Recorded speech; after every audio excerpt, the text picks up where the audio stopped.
Hello, everybody. I always want to say good evening, but it's night. But if I say good night, it sounds like I'm leaving. Could be a lyric to a song, probably.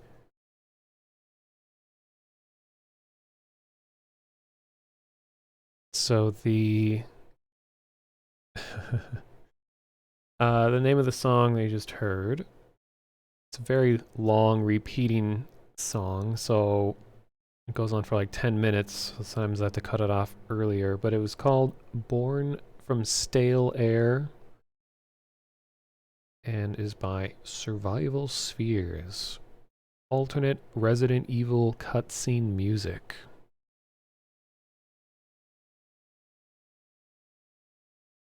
Yeah, technically, in the setting of a live stream, that any sort of greeting that references a specific time of day is valid because it's always every time somewhere in the world.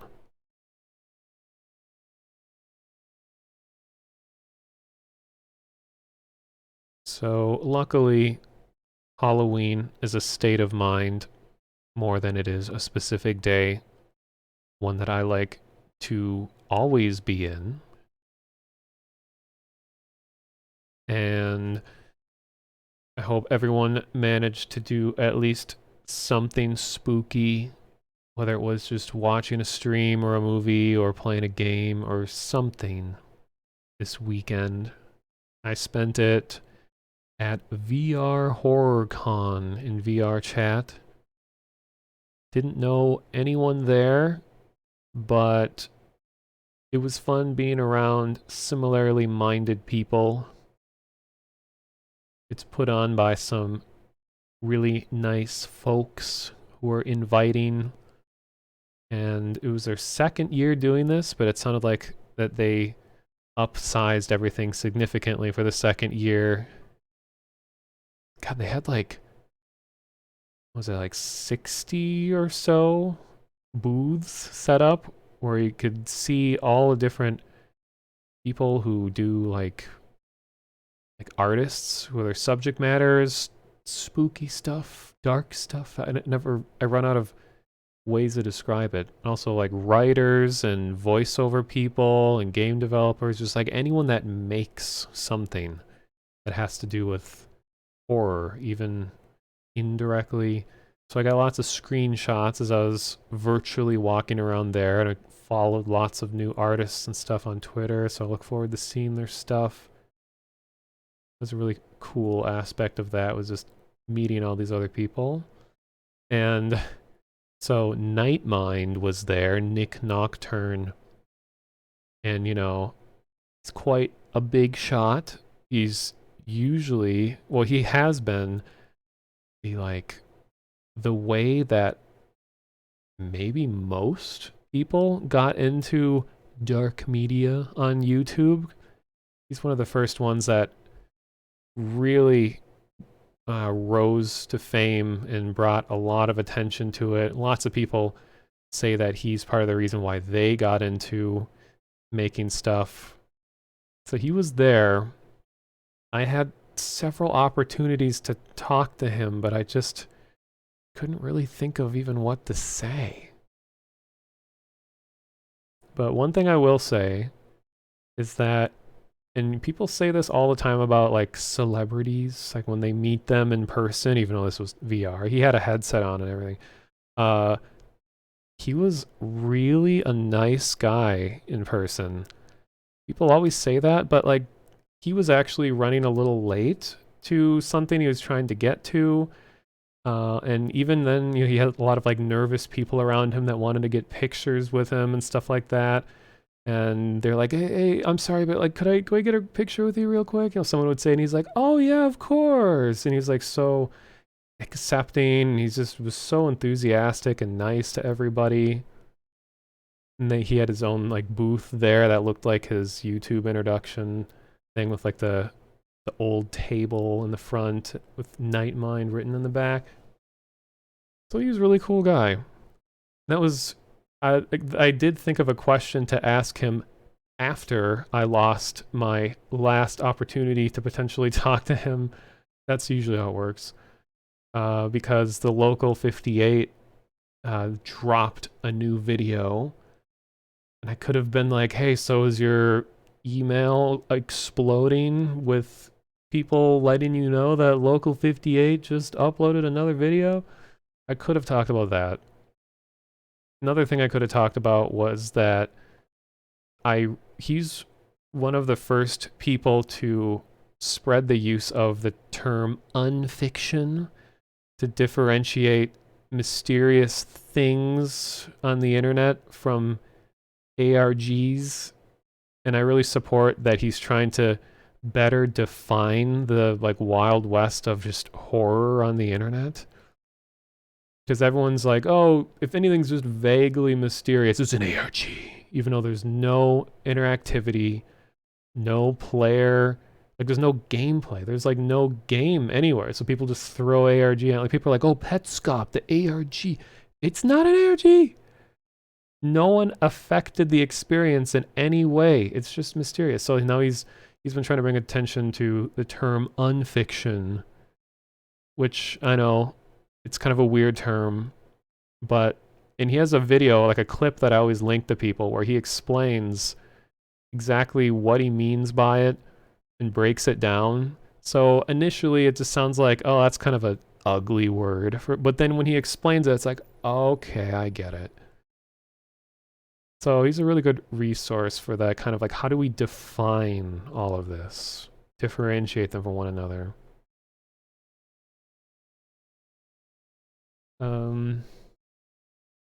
Just one other thing I'll just say, yeah, with Local 58, if you haven't seen the new video, I won't spoil exactly what happens, but in general, I've kind of felt like it's like when Local 58 first showed up, it left a big impression on people that make this kind of stuff.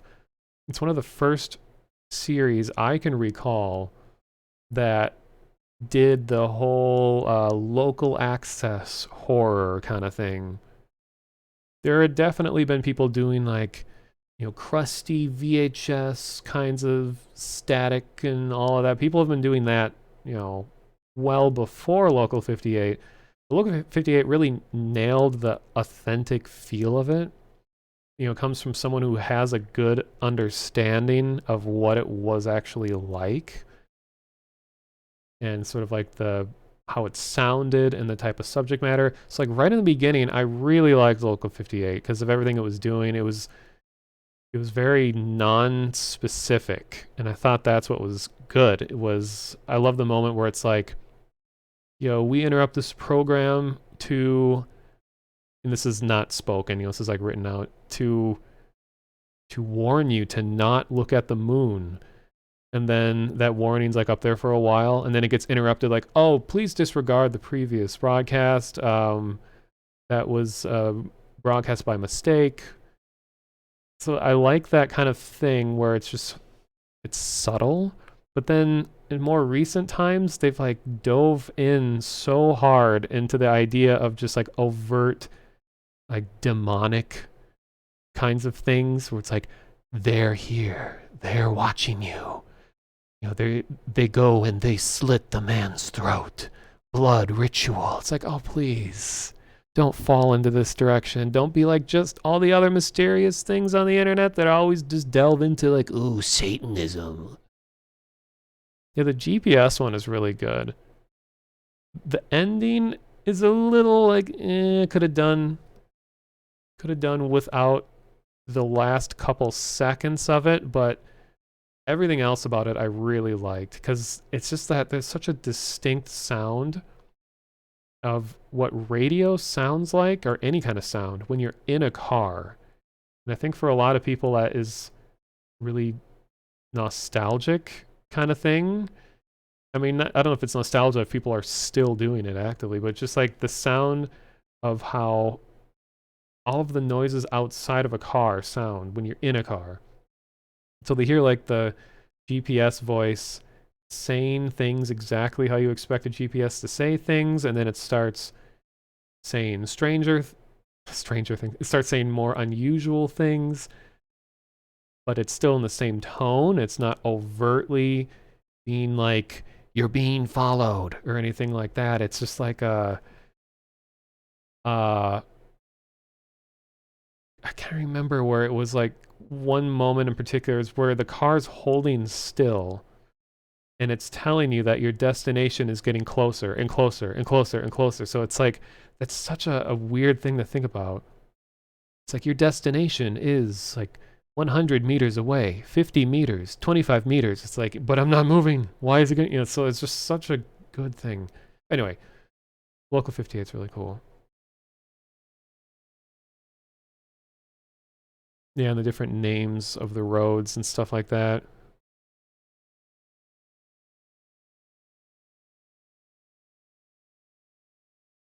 Okay.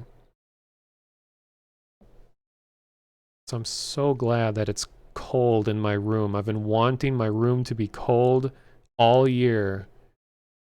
And it finally is. And I even have a fan blowing on me. I hope it can't hear it on the microphone, but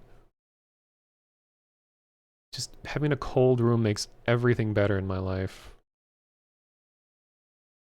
Because the summer was completely miserable for sleep and for just everything. Power outages sucked. Okay.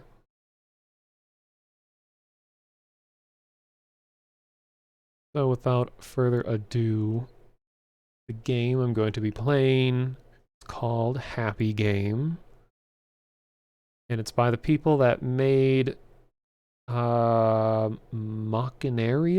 Machinarium? And Botanicula.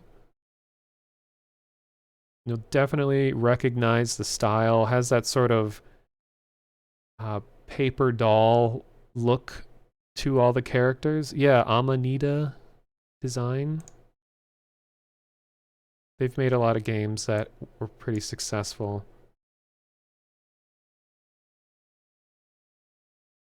And I kind of know what to expect, but I haven't watched any full runs of the game. I just kind of jumped around. It's not too long, so I might go on to something else if I manage to finish the whole thing. But knowing how slow I tend to play games, probably isn't, I'll probably end up taking the whole time.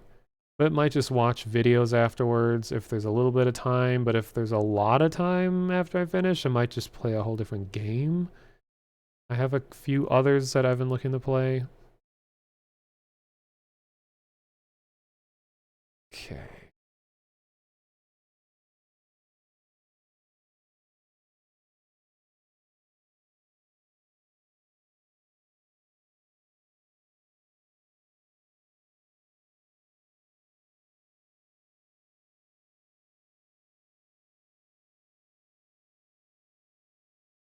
Game, where did you go?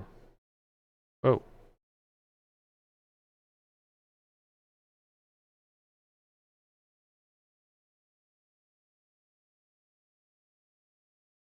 Okay, notice. Disclaimer. There's potentially flashing lights, any sensitivity, and it is going to get more violent than most games I usually play in my stream. But it's all fantasy. And it says, note, it is not a happy game.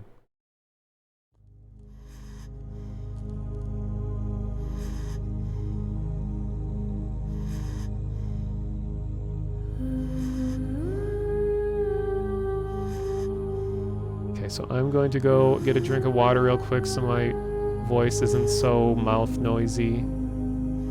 Just gonna let it sit on this for a few seconds. I'll be right back.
Okay.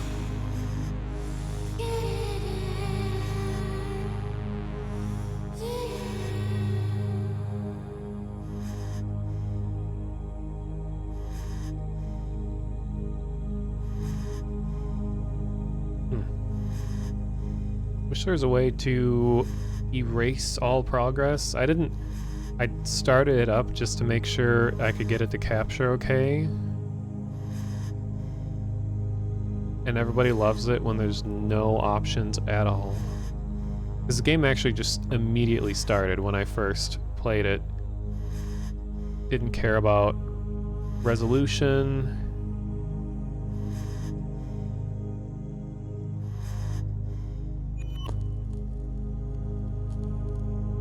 I guess I'll just run load level 1.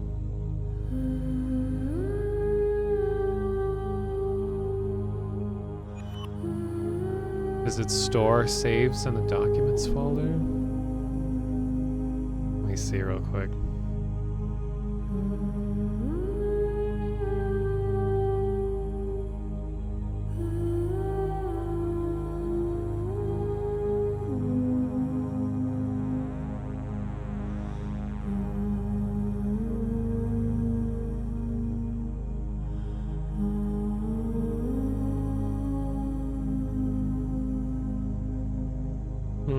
Not really seen it. I don't want to mess with stuff for too long here.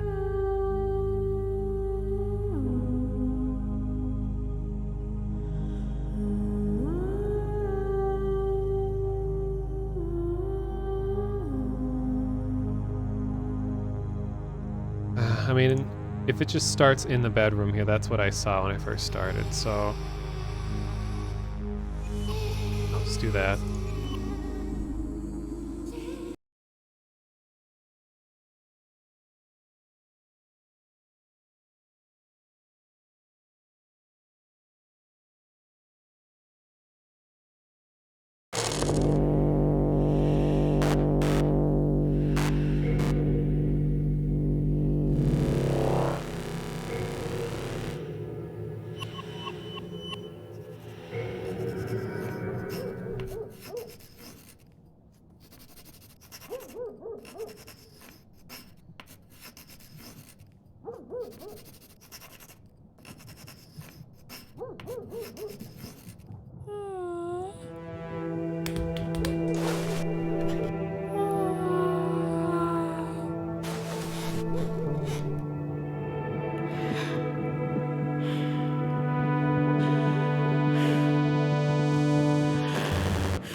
I have a feeling the game is going to get really loud, so I'm going to put the volume down a little.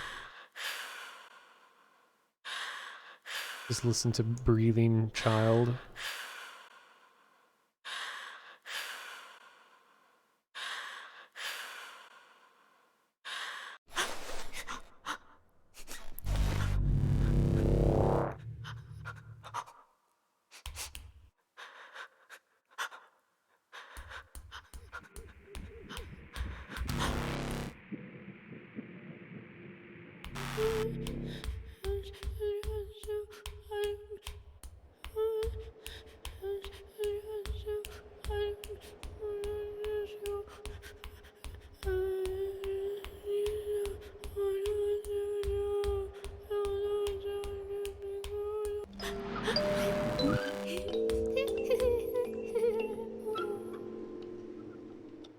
Man, I wish my birthdays are like this. Great.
Okay.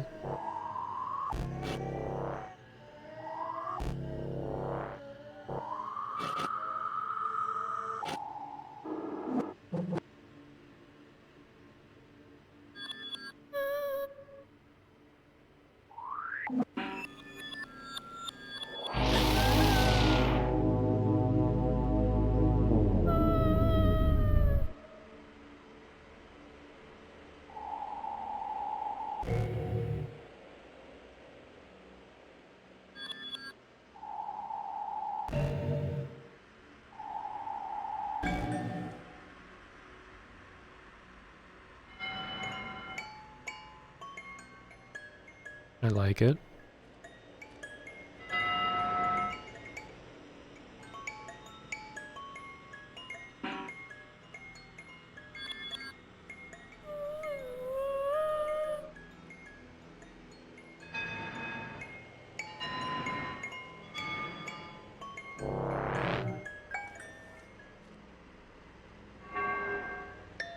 This is usually how I start the morning.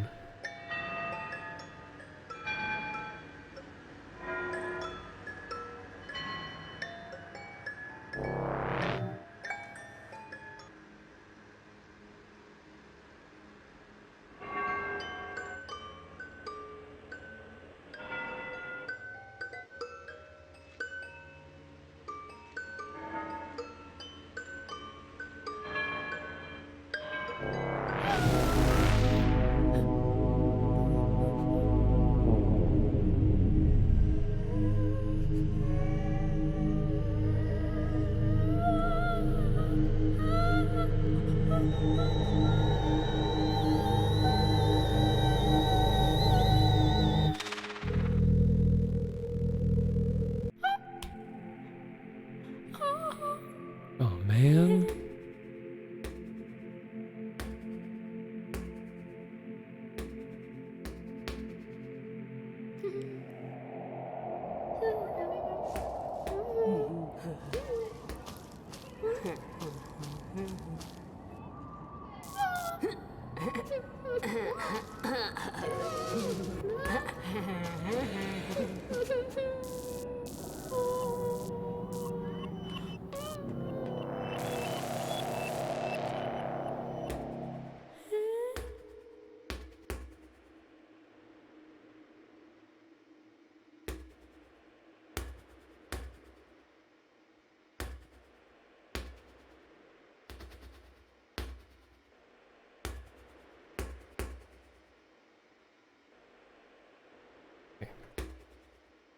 Oh, now I can move.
Thank you for the follow, Zorgo the Red.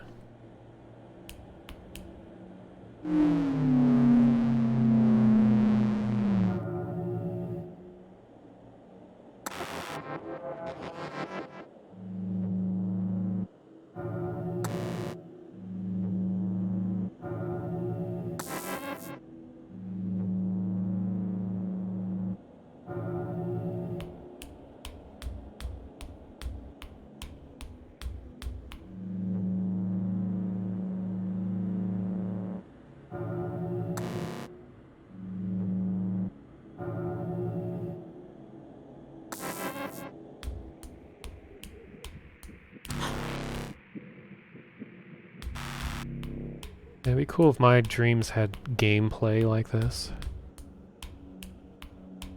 Make it so much more fulfilling. Can't read what that says.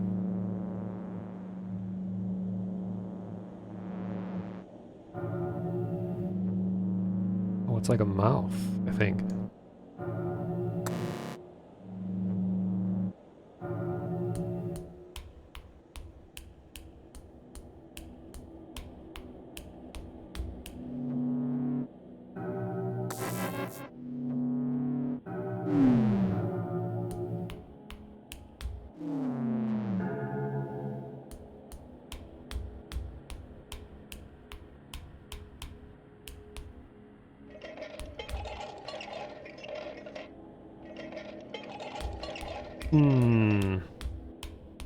Not entirely sure what's going on here.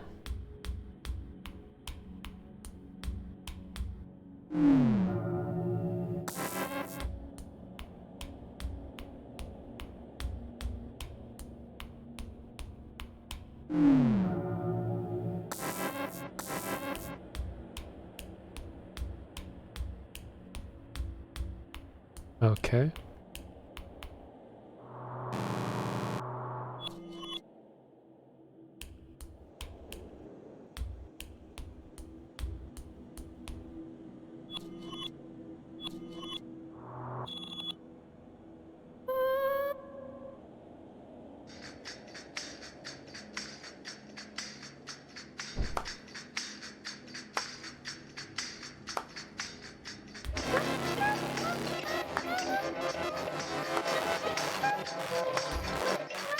All right.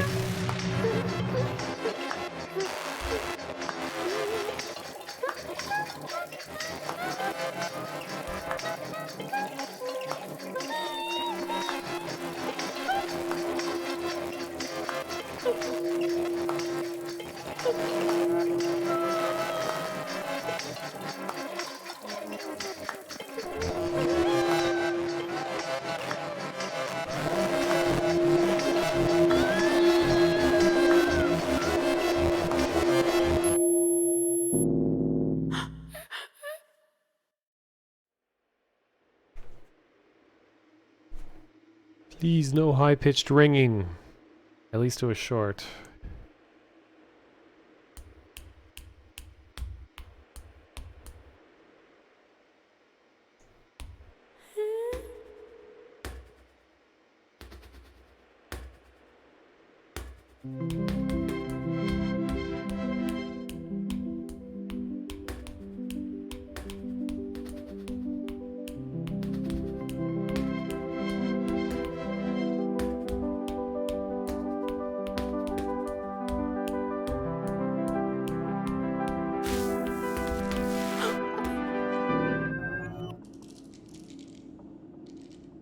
Yeah, it does remind me of when your alarm clock wakes you up in the morning, being torn out of whatever imaginary world you were existing in.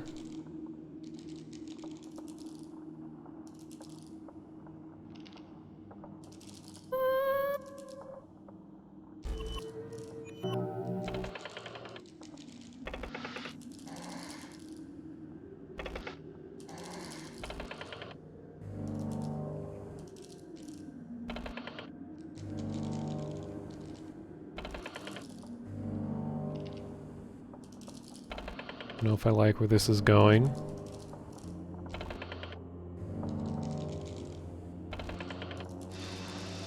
Oh, there's another guy.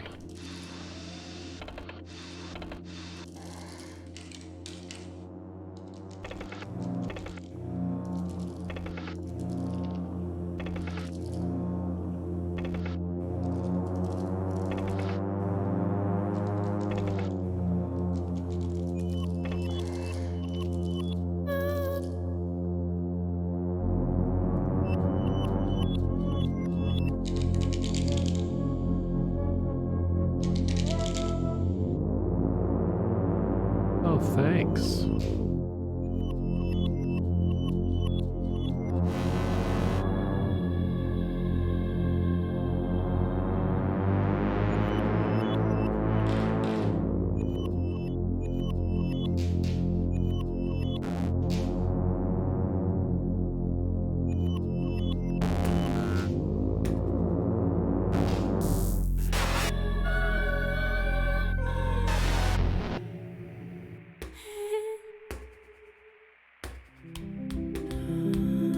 Well, at least we got it back.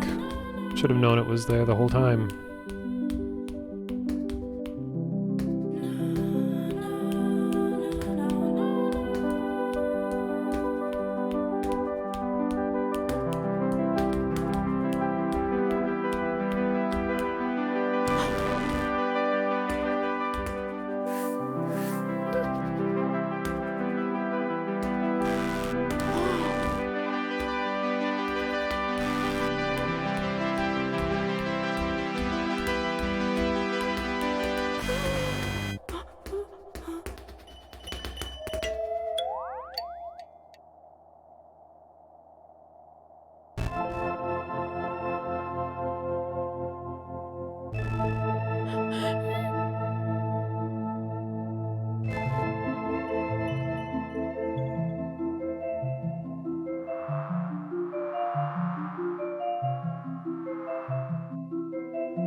Oh. See, I like this kind of abstraction.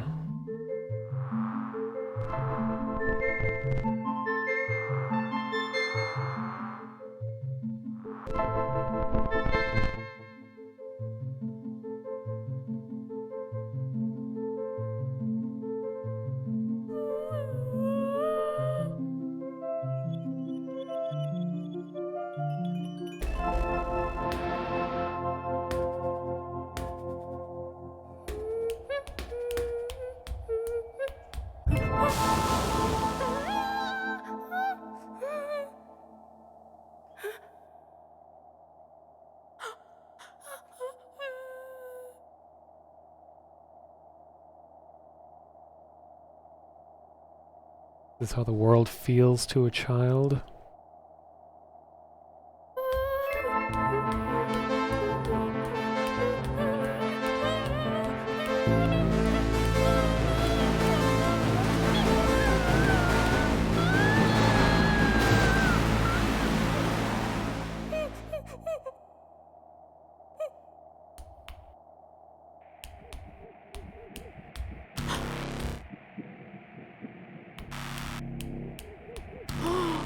It's interesting how this changes each time.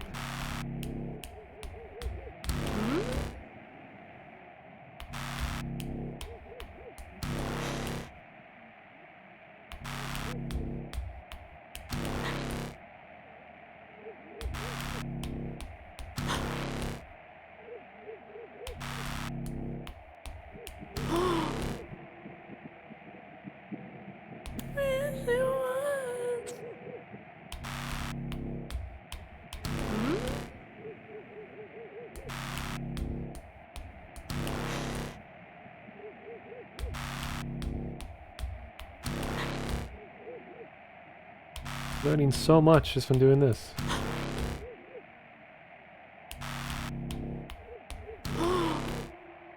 Alright.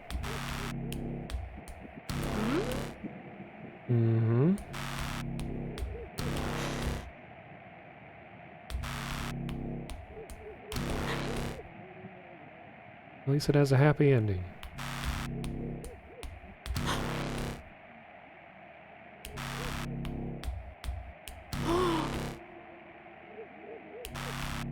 How long does this go? I want that painting.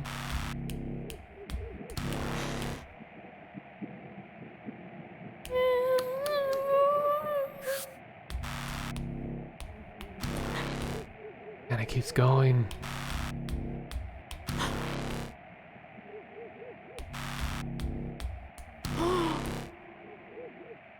My God, it's where he is right now.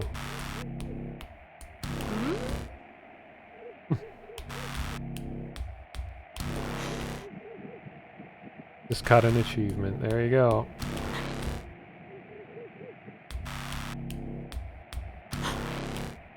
Achievement was called the Happy Wall. Alright.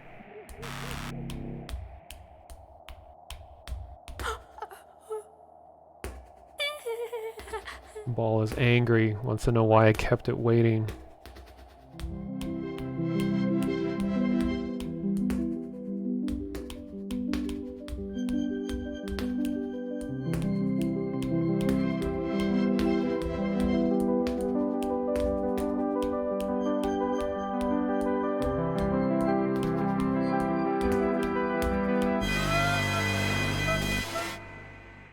Yeah, if you're just joining, this game has lots of rapid flickering, bright colors, unfortunately.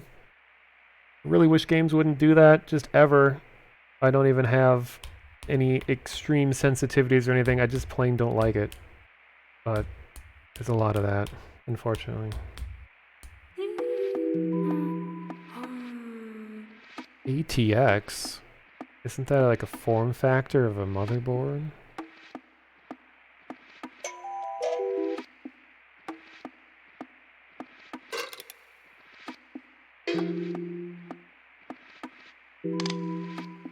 Yeah, ATX Radeon.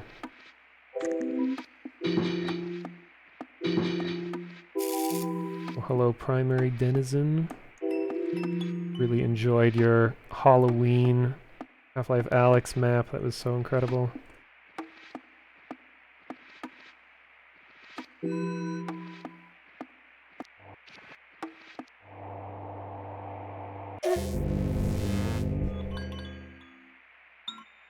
I had a toy similar to this growing up. Some kind of like weighted thing that rocks around and makes jingling sounds inside, and I still really want to know how it made that kind of sound, because it wasn't just a bunch of bells trapped in a chamber. It's hard to explain.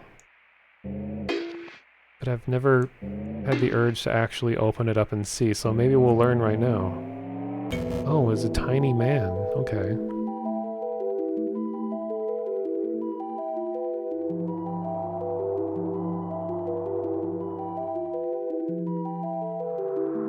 Yeah, there's a lot of old toys like that were, the whole concept was that it would right itself every time you tried to tip it over.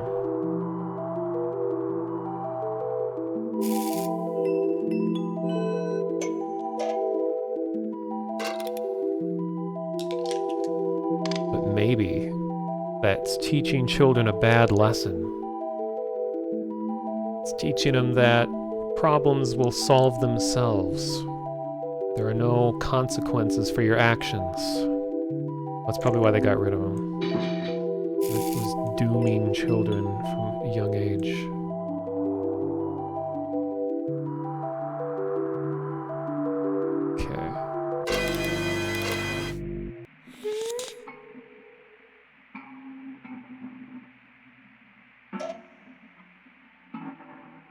Okay.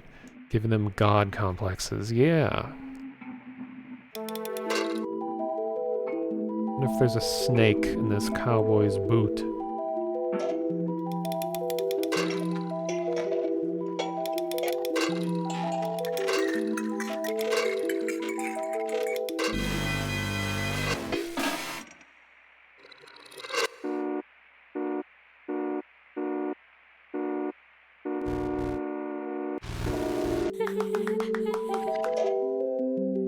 This would be a fun toy. One that starts as a single object, and then you take pieces out of it and you assemble other toys out of it. That'd be interesting.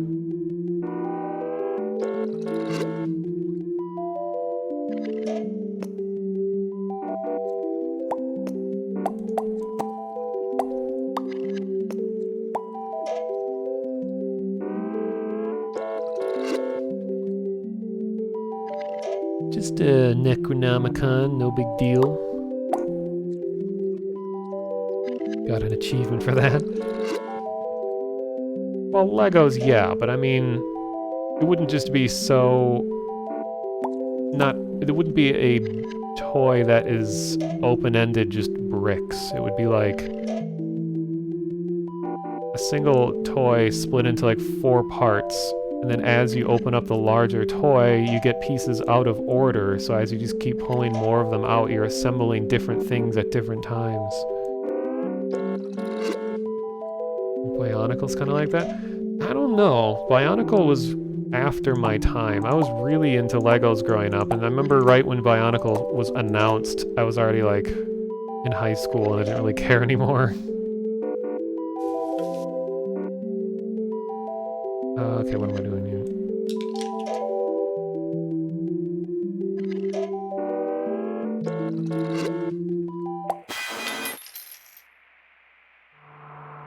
There was this one really retro toy store that used to be at the Mall of America, because I live right near the Mall of America, and I worked there for almost a year, that sold really old toys, like ones that you would wind up with keys like this, and I thought the concept was so cool, where you could just, the toy would have like a secret little thing, like a little hole somewhere, and then you use the key to wind it up, and then you pull the key away. I just love the concept of like you carry around this thing that has the power to bring toys to life, and without it you can't do anything with them. I had a bunch of little chickens that would jump around when you wound them up. So cool. And it was a toy from like a completely different generation of mine.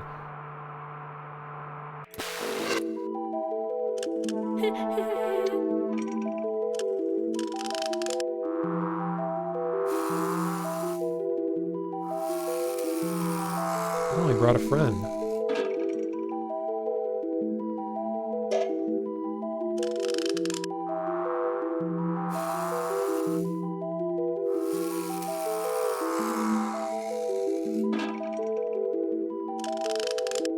Yeah, there's a whole generation. What was it, like the 40s? Right after World War II, where I think it was tin, like he said, where they just started making everything out of tin or like aluminum or whatever it was, including toys and household items and things like that. So there's like a really distinct aesthetic that comes from that era because everything is metal, painted kind of like matte textured metal. Really distinct appearance.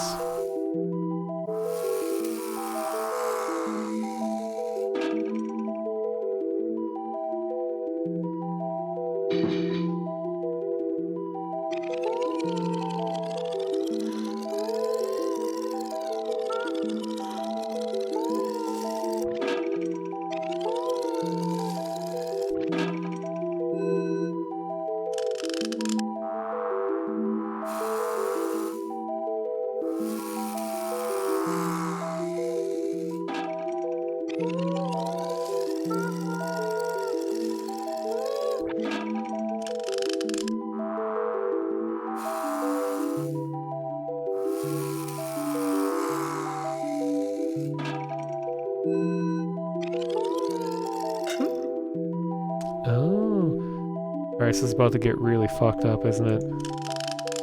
Well, beyond what it is already.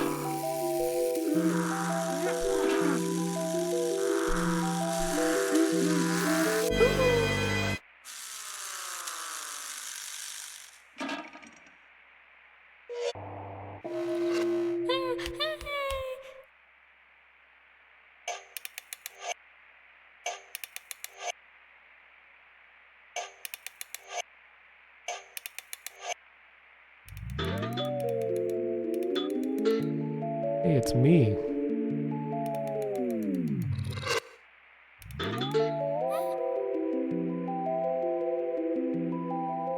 Okay, what do we got here?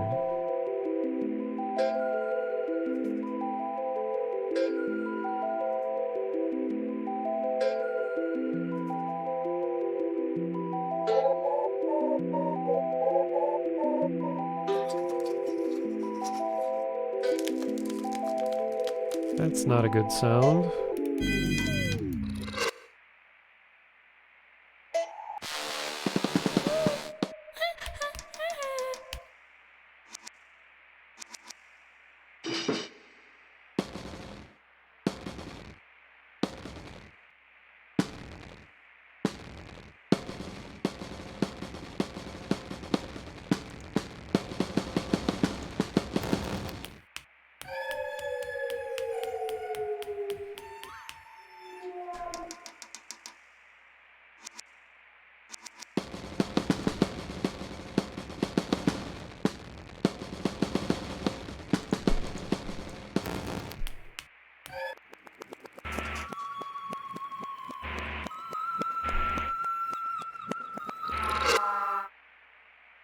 I feel like he's gonna regret that.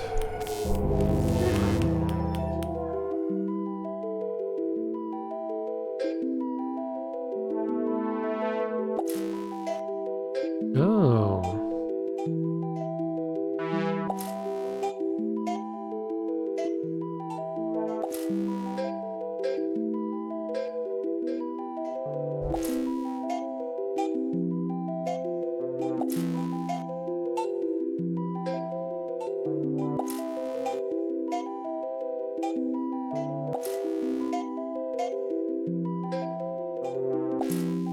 Yeah, a lot of these would make good emotes.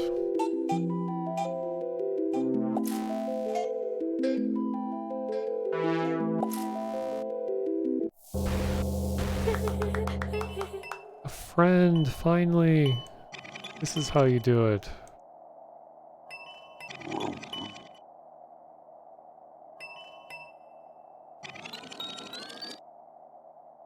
Uh-oh. Well, I don't recommend doing this with friends unless they're into it or something, I don't know.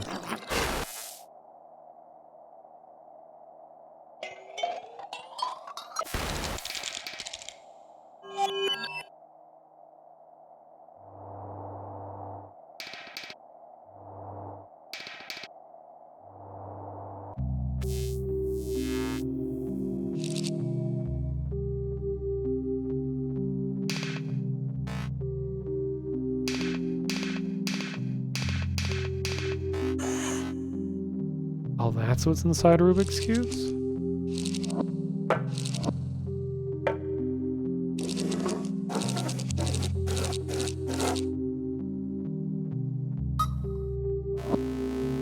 You lied to me.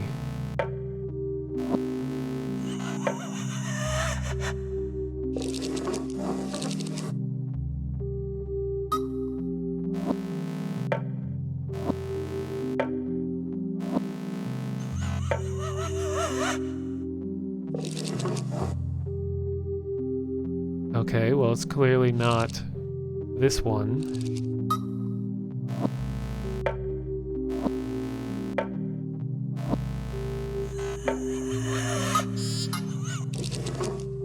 So it's always the left one?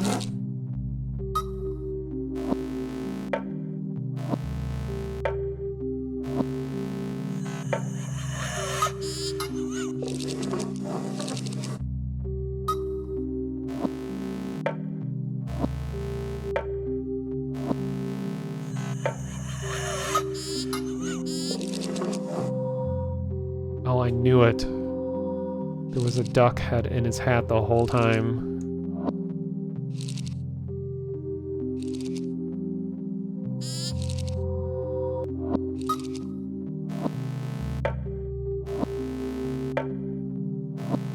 Come on.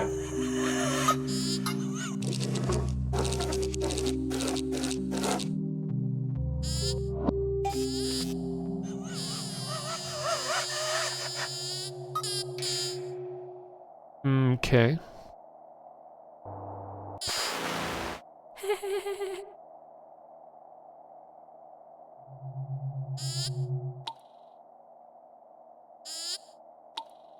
I like games where I absolutely cannot predict what's going to happen next. I mean, there's some loose conventions being set here, but I honestly have no idea what's coming next.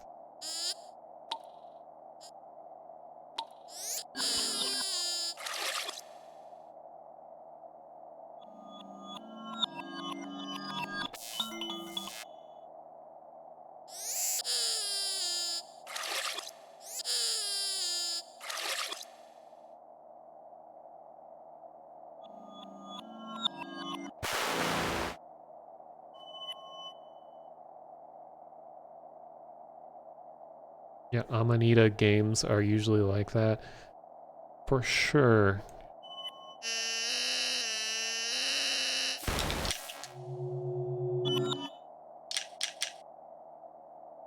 Is there going to be a fire flower inside here?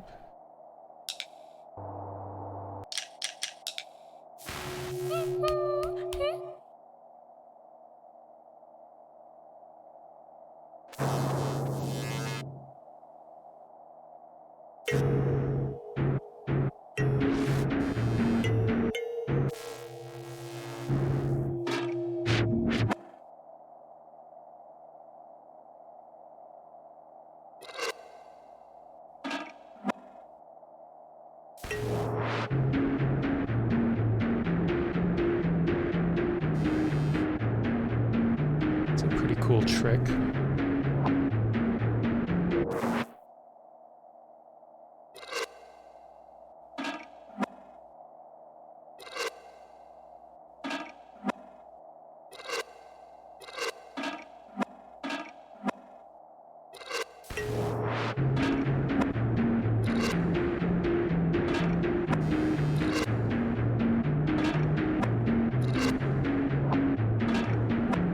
Oh, come on.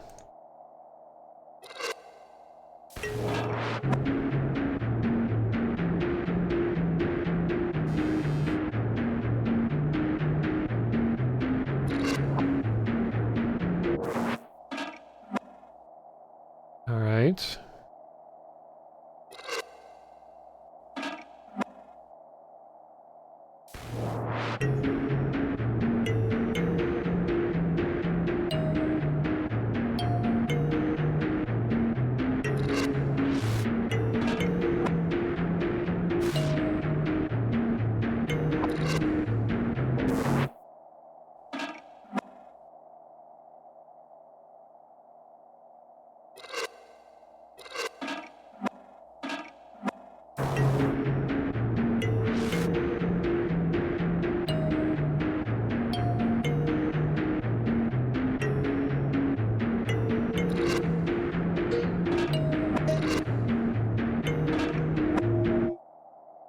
Wow. Hello, how's it going? Well, just take a look at what's happening right now, and it's about how it's going.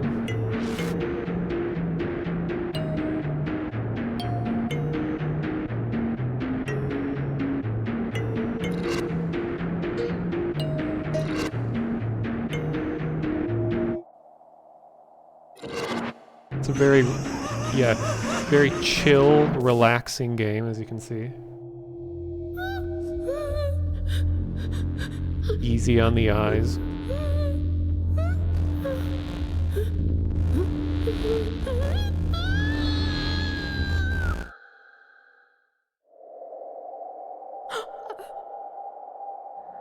This is where the sidewalk ends.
All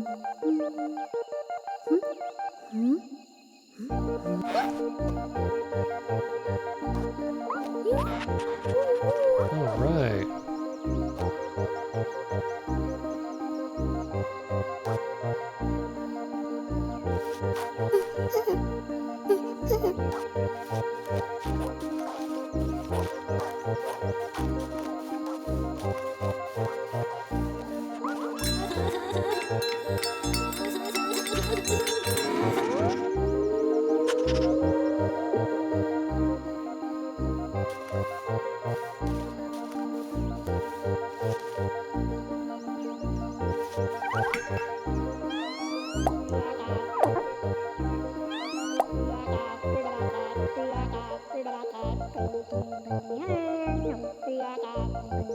I like these sounds.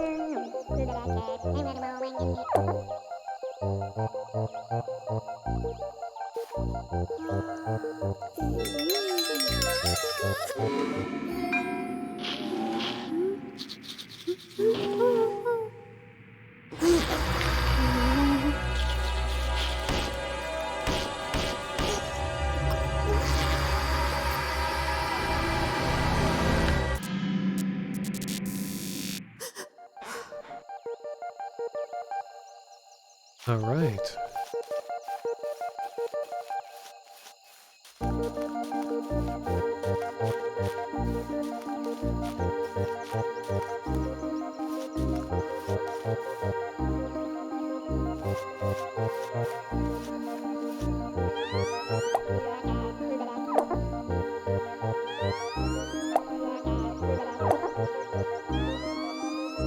Wait, what?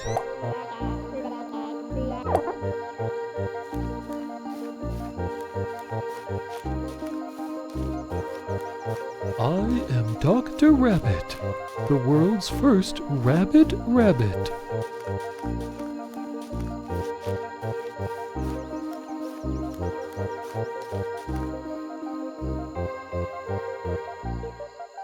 What is this?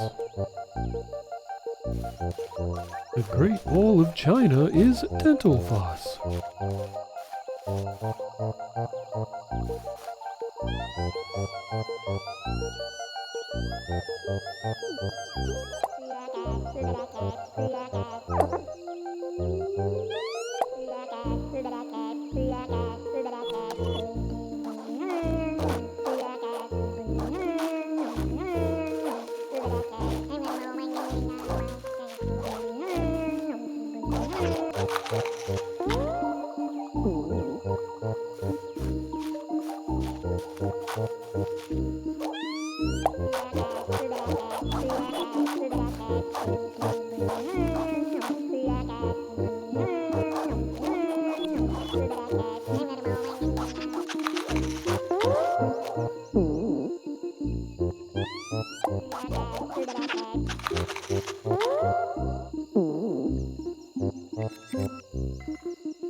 I feel like this might be connected to the Teletubbies universe. Similar vibe between the two. At least I think so.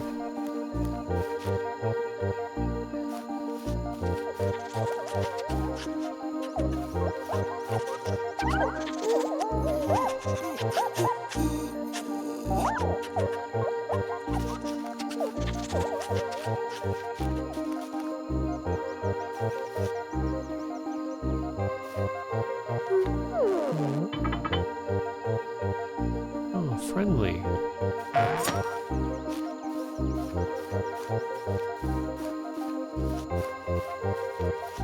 All right.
Well, I figured the guillotine is for the large rabbit. Oh, there's a hole here.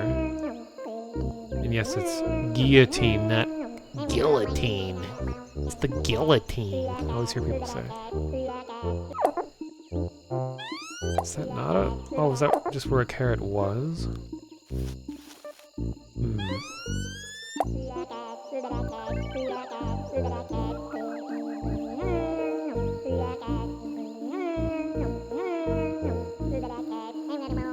Well, I'll just see what happens when the large one shows up. The bell isn't like glowing like it was before.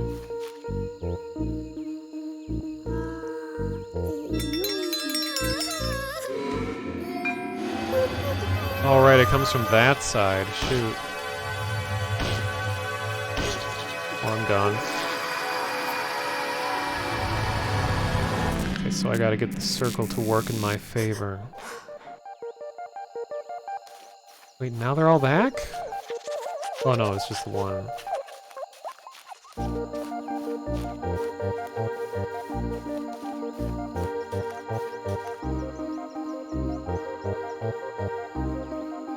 Okay, so the rabbit's gonna come from the right. I'm gonna have to bring a fat rabbit over here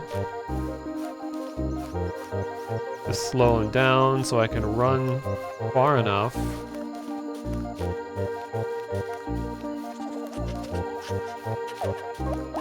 To get all the way back here. But feel like I need 2 rabbits.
Oh shoot, I should move him over a little so I have time.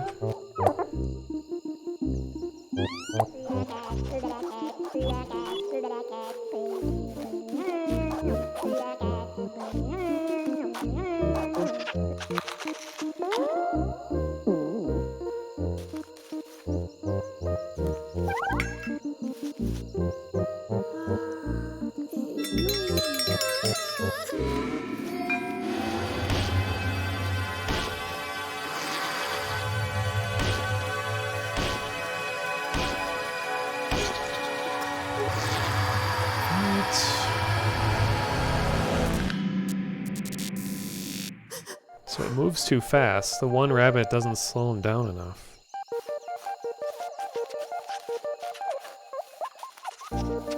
So I don't know how I can pull this one out.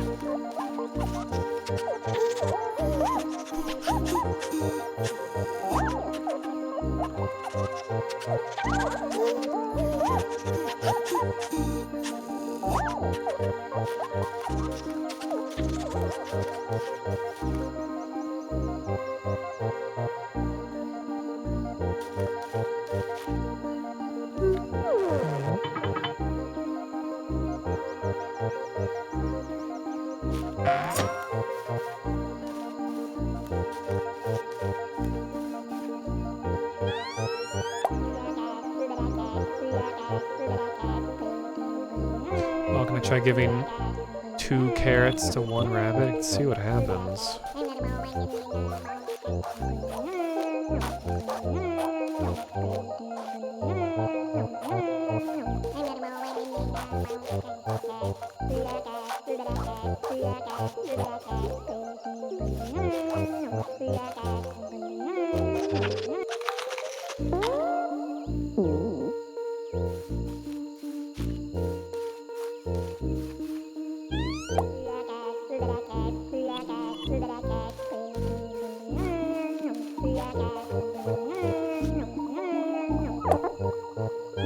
No, I guess not.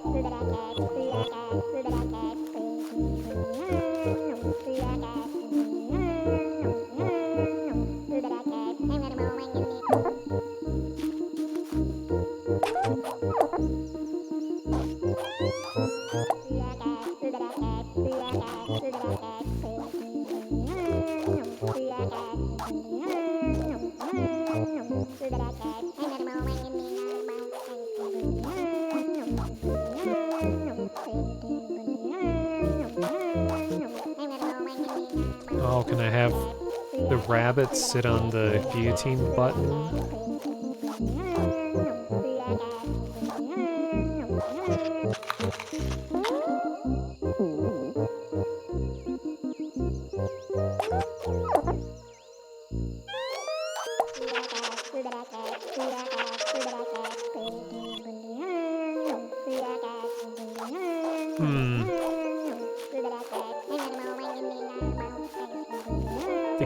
The rabbit can ring the bell?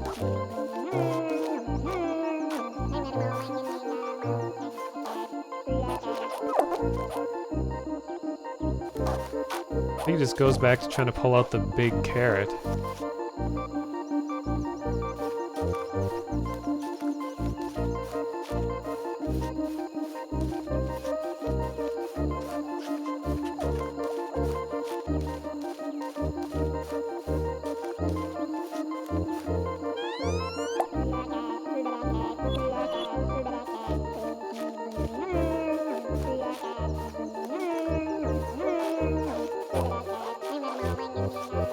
guess I could try this. Since this seems to be what the game craves from its player.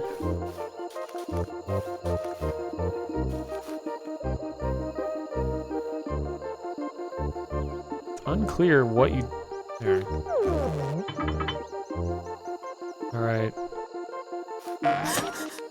Ah, okay. You're right. It's got some mitosis going on here.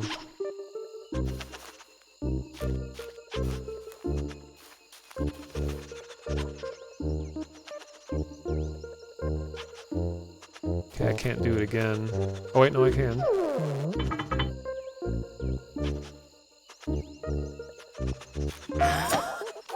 Huh.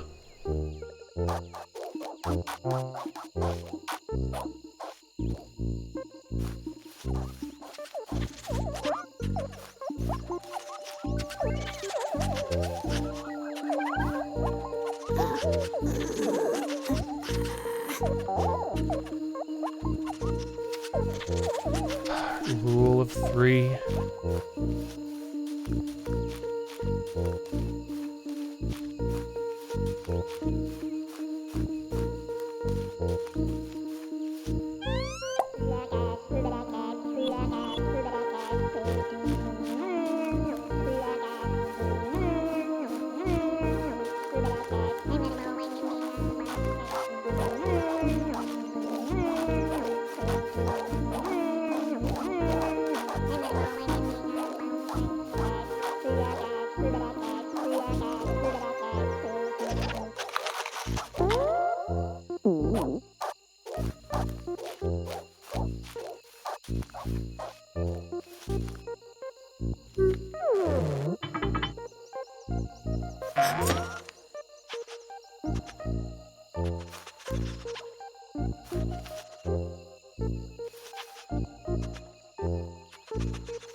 So unclear how you actually step on the button. Like, I don't know what I'm doing to make it actually work. I'm using keyboard keys and the mouse. It's just sort of unpredictable which is which. Well, which is needed for what situation.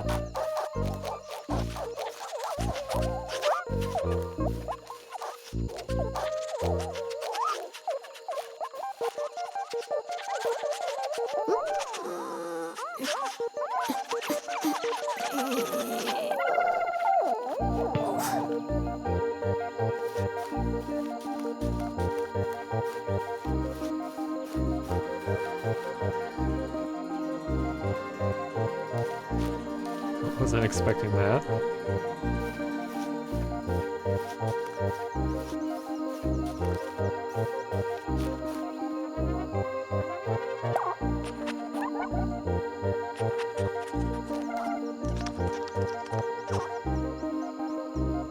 Oh dear.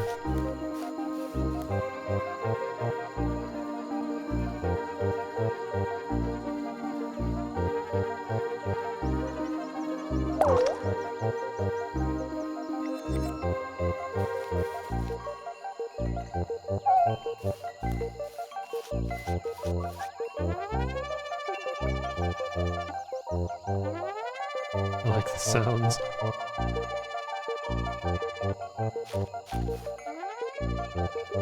It's like a Mega Man sound.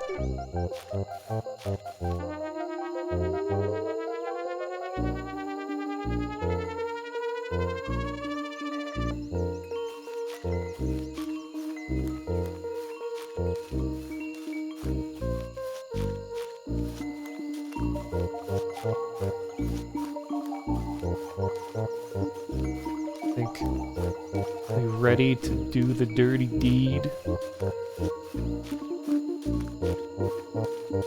The bell seems to think so.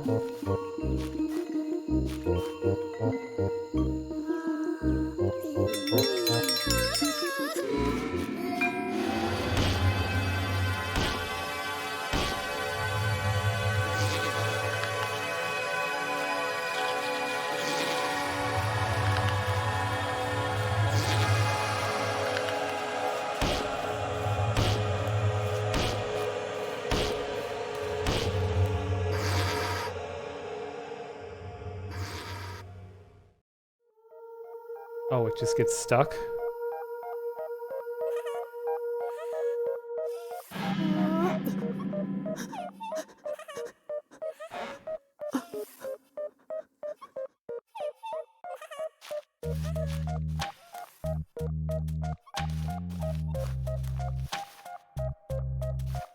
Yeah, I thought there was about to be something horribly gory about to happen, but it just gets stuck in the thing. It's like me when I go for a walk in the park. Like, oh, look, everyone else having so much fun.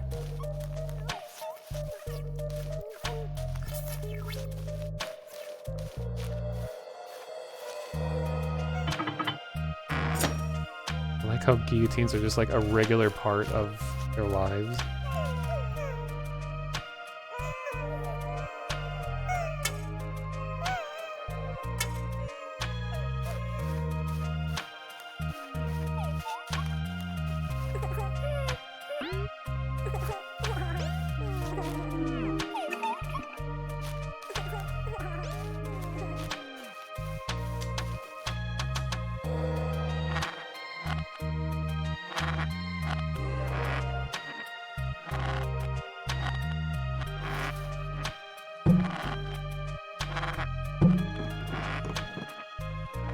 Man, there's so much going on here.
I think it has to happen.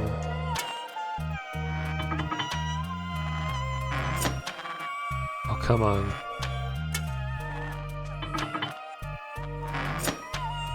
What? These are exclusive rabbit guillotines, I guess. Where did you get that?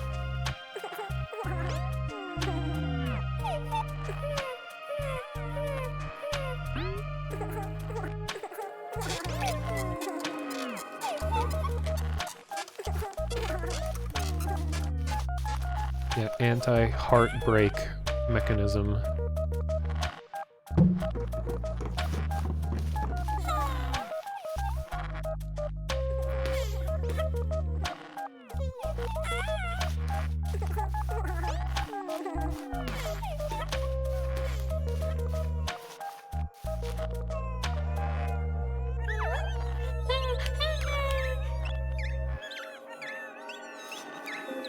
Oh, Desert P, thank you for the raid, or the host. Welcome anybody coming from his chat.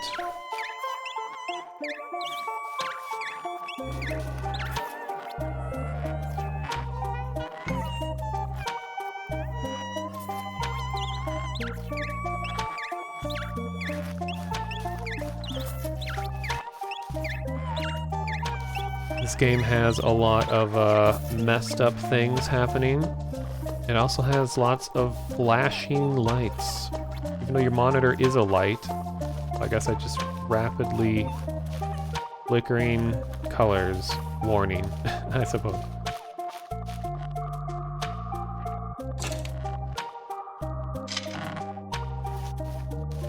Hello, Rever.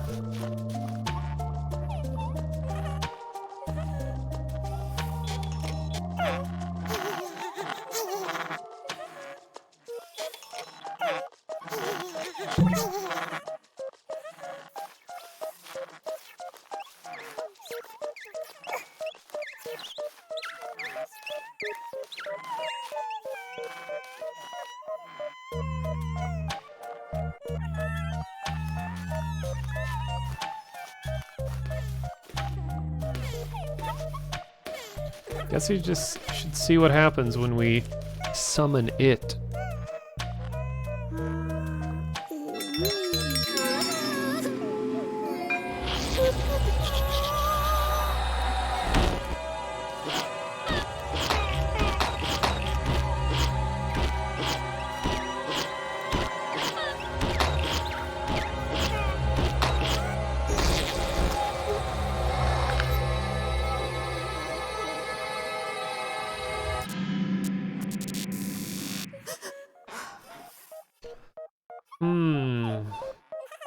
Well, I feel like I'm going to be here a very long time trying to figure this out.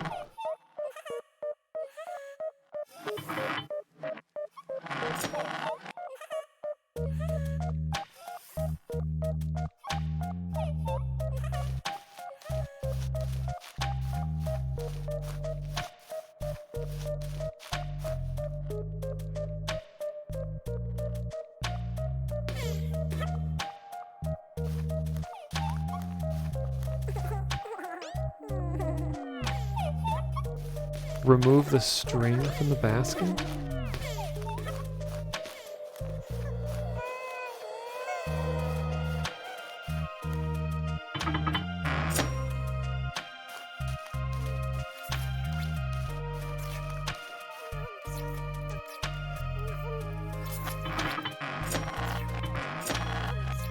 Once I put the basket there, it's stuck there, so I'm pretty sure that's where it's supposed to go.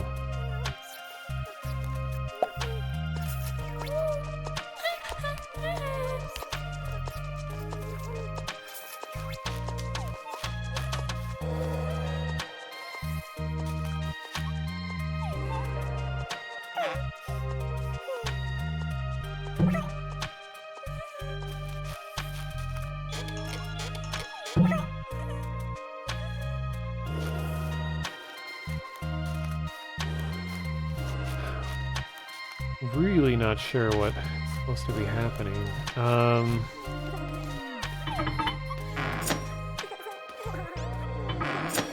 Because I can't cut these things apart, and I also can't really, well, some of them don't stay doing what I put them to do. I don't really have any idea if I'm just trying to get them to be occupied.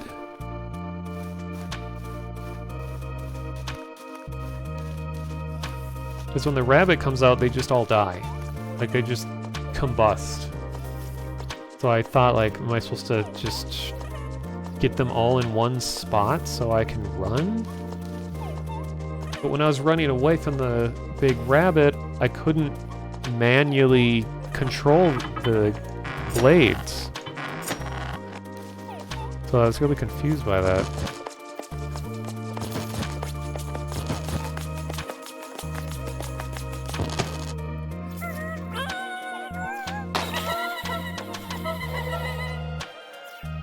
Okay.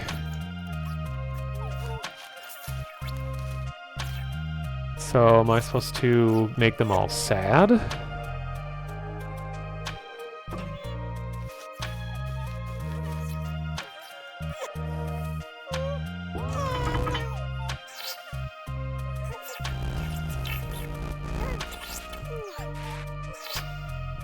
Uh-oh, is this Luigi coming to tell me what to do?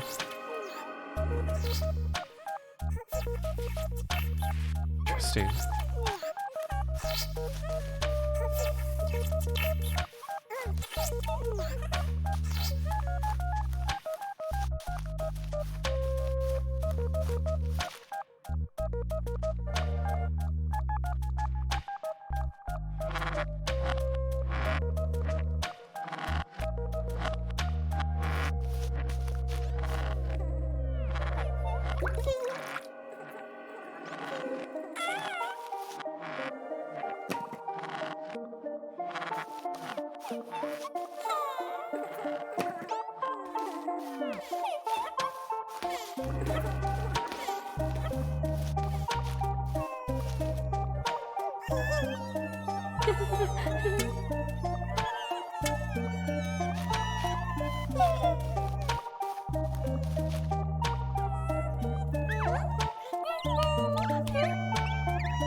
Interesting. Well, this appears to be what I'm supposed to do. So thank you for the follow, Gian Venturi. Oh, yeah, yeah.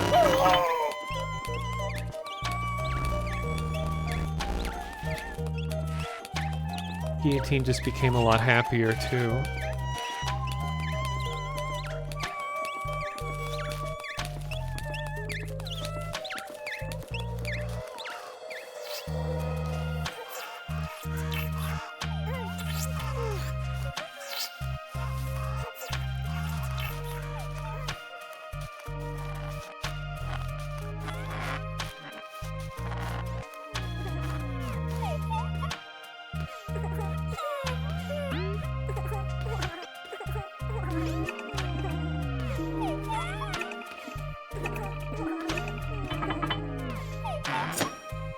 So I got 2 of them set up.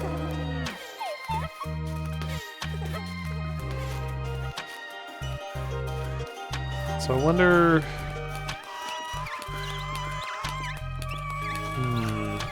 what would the last one be?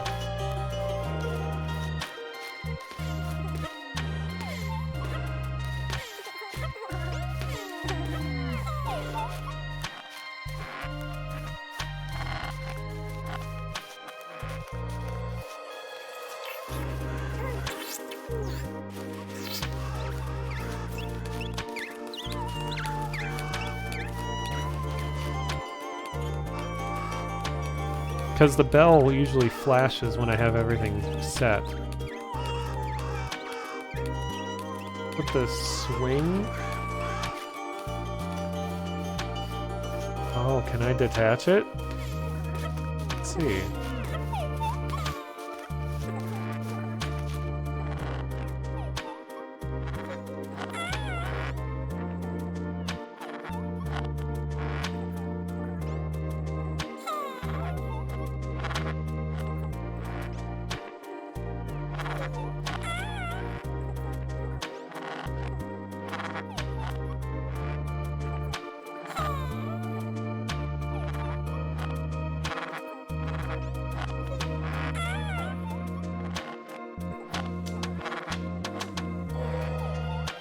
Trying to move it as fast as I can.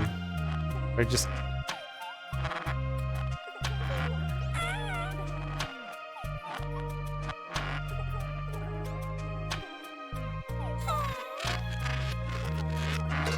Oh, okay. Well, there we go.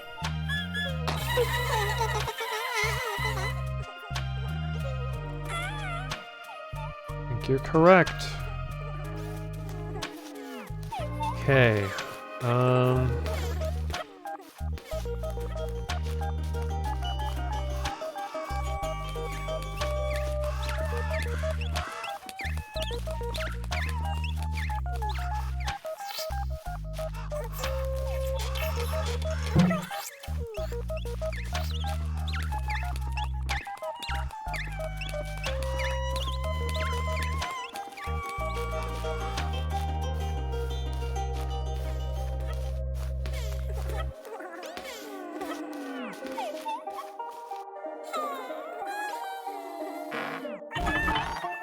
Alright.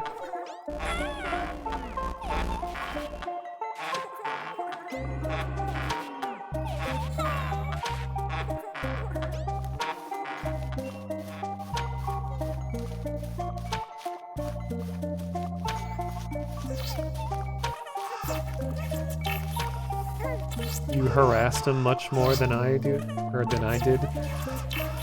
I know, this whole game is a psychoanalysis.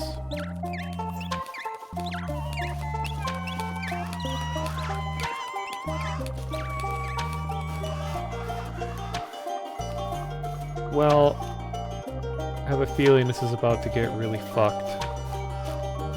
Which, you know, an understatement. I'm gonna grab water really quick.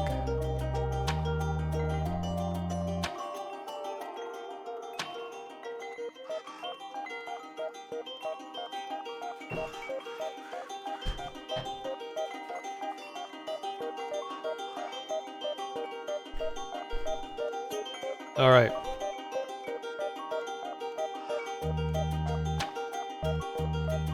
Here we go.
Happily ever after? Well, if it makes Crow's lives better, then it is a happy ending. Hello there, Methodess.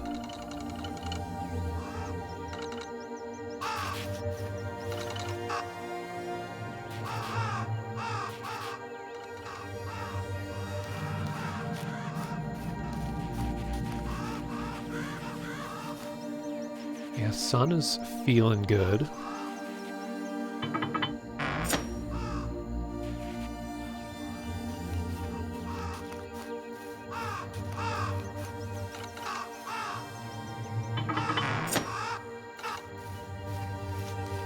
I like how the rabbit was just a bunch of severed heads inside.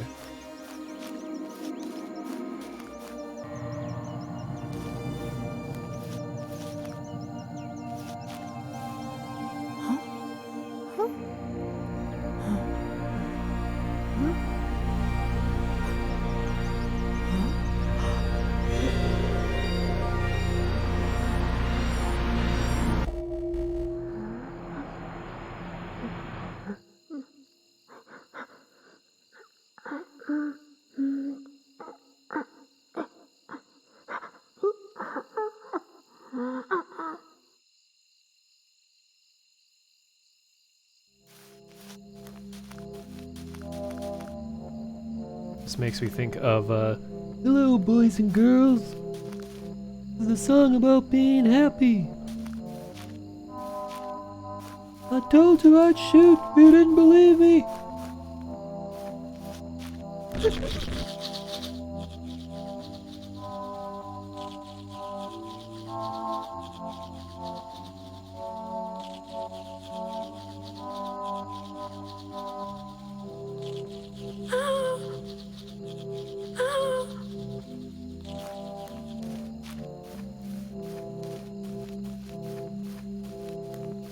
Yeah, this is your old pal, Stinky Whistleteats. Something about, told your grandmother to suck eggs.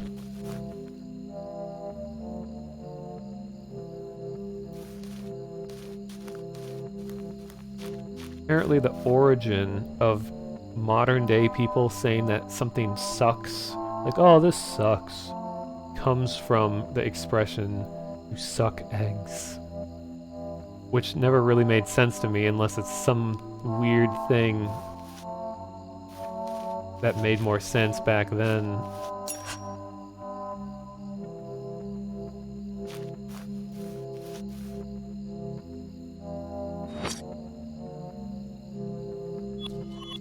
I know are really happy.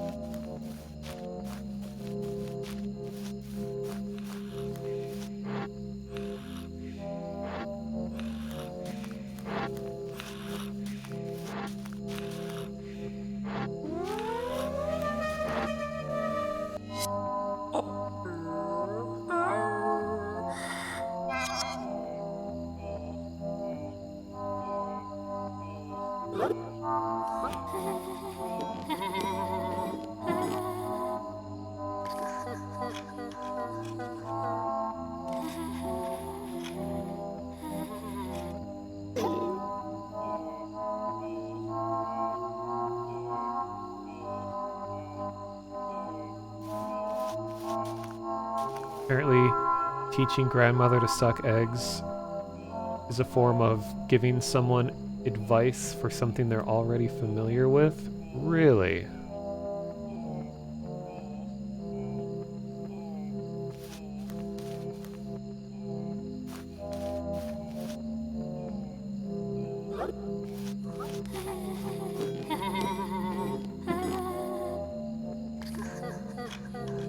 I can't stop the sequence once it starts.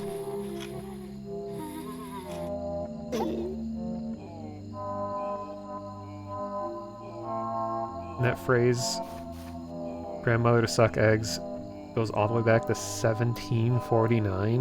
Really?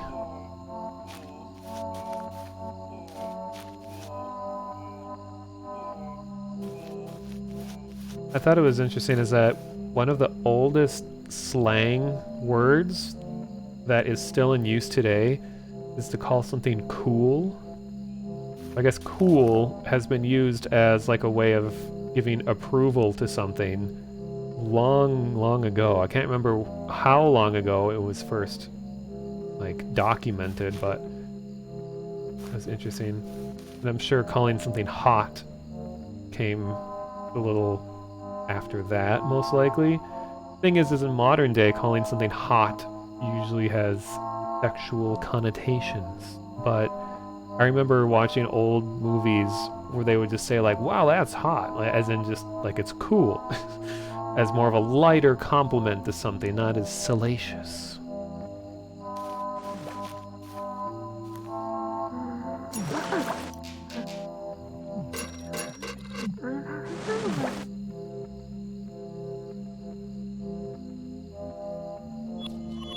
Oh, I didn't know I could remove the knife.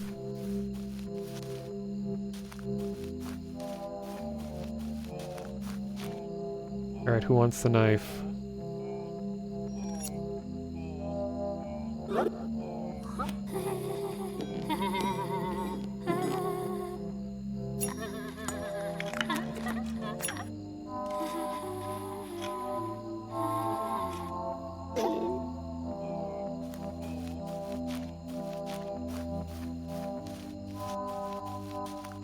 A pretty wholesome family get-together we're preparing here.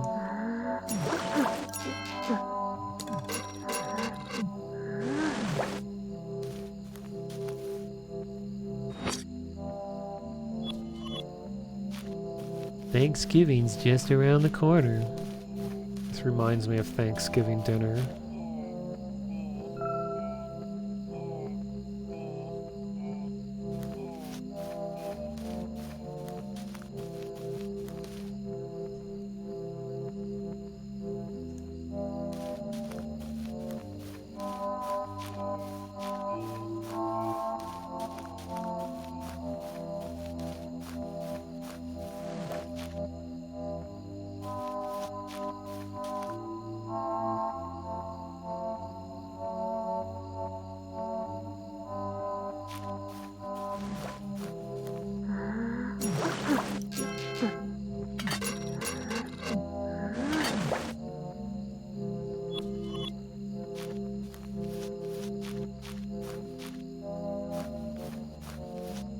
I think there's an achievement for getting all of the hearts killed in the previous thing. I believe it. Yeah, I was almost assaulted. But I became the salt instead.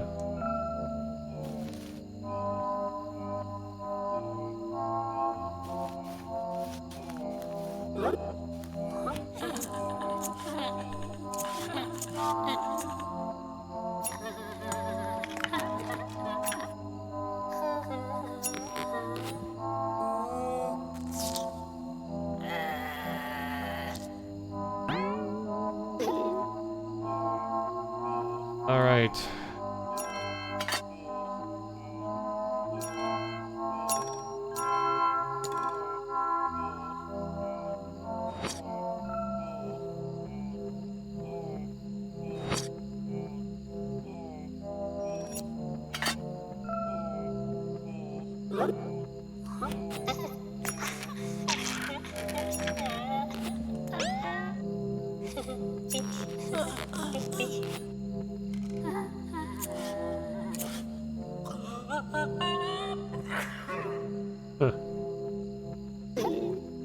Wait, is it Pepper?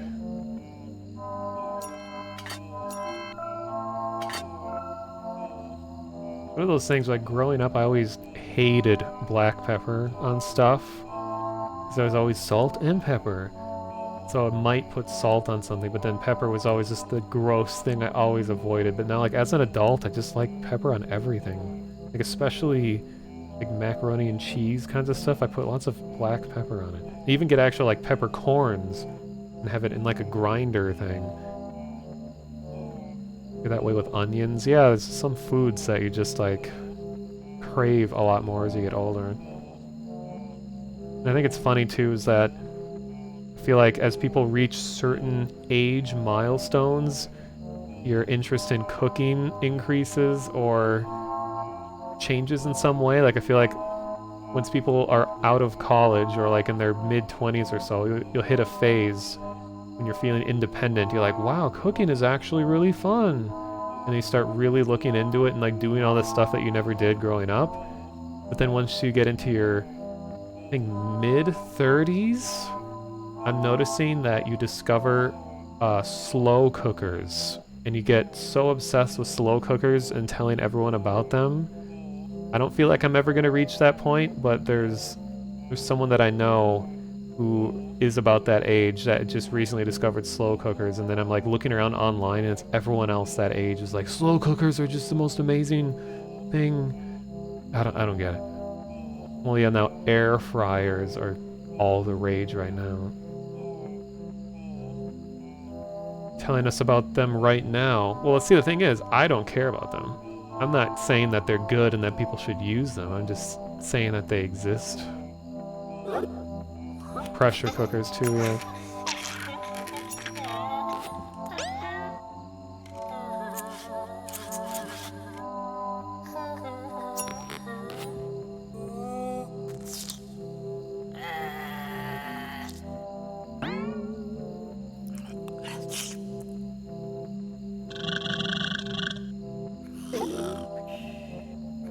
What a nice family. Can I have the knife?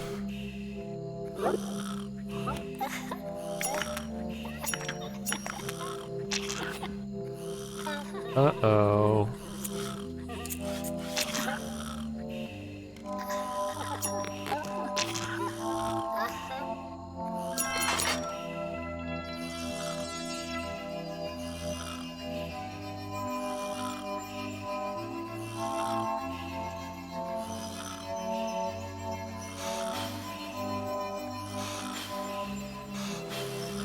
All right.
Hmm.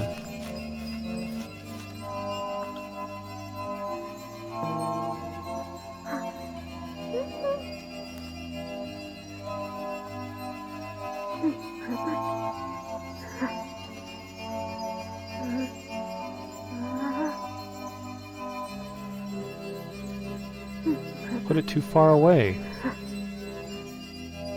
I can't take it back. Oh, it just auto-adjusts. Huh.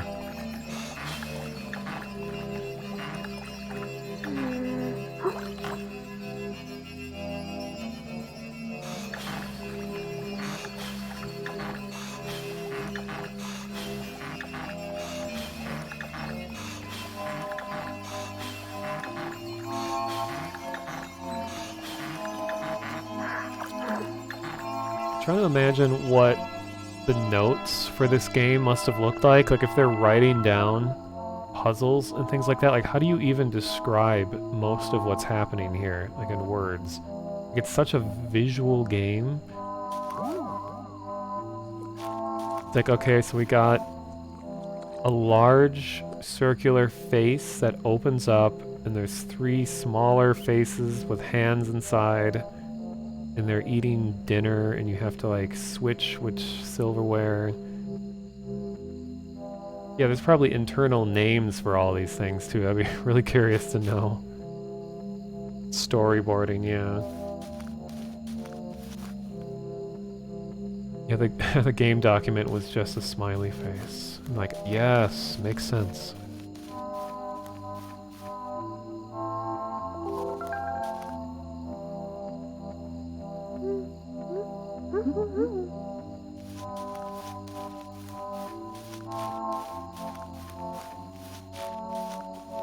This is a sign I need for my streams.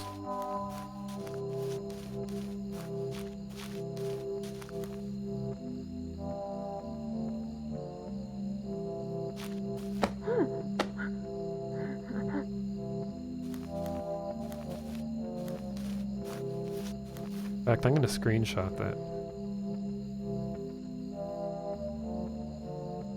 There we go.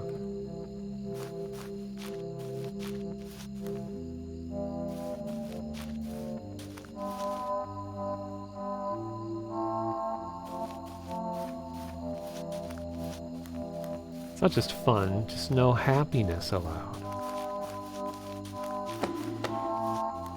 Fun is allowed, just not smile-oriented fun.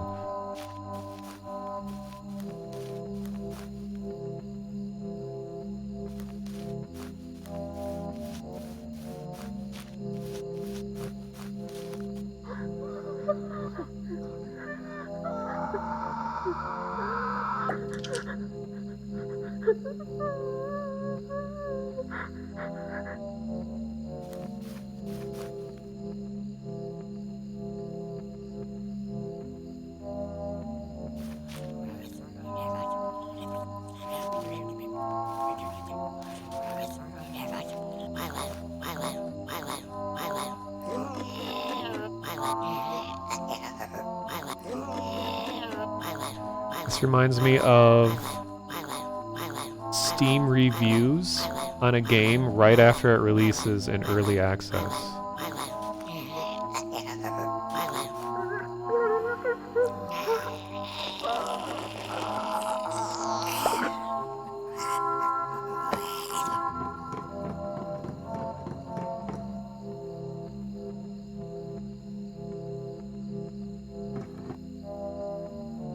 Oh, we persist.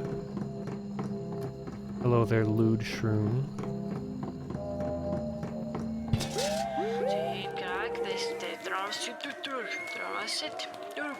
Alright. That's exactly what I was predicting was going to happen.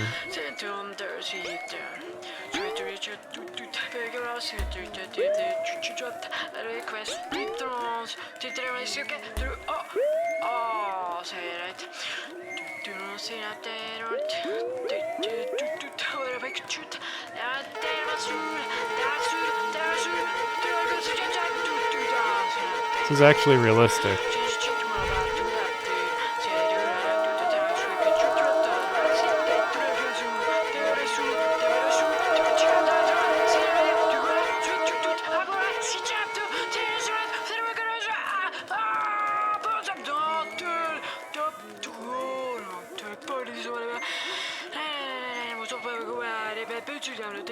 gonna say it sounds French.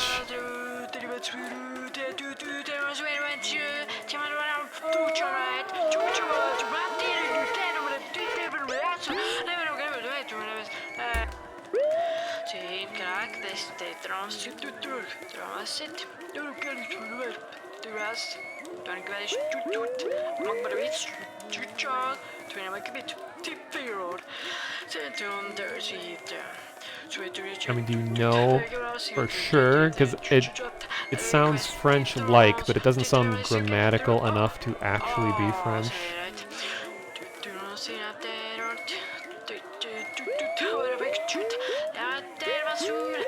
It's like Simlish.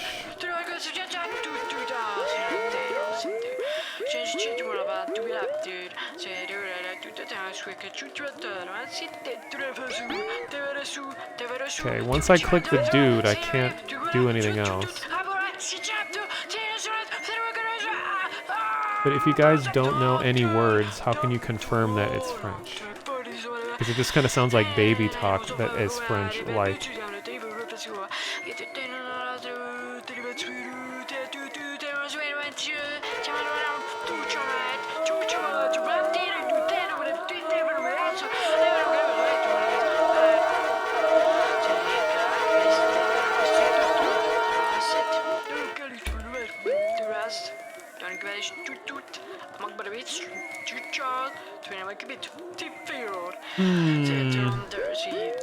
I am really at a loss here.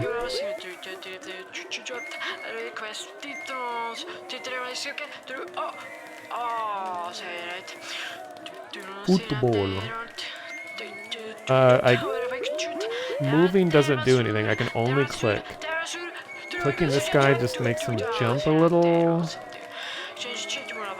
Clicking the ref just makes him mad. Clicking everything else just makes him doot.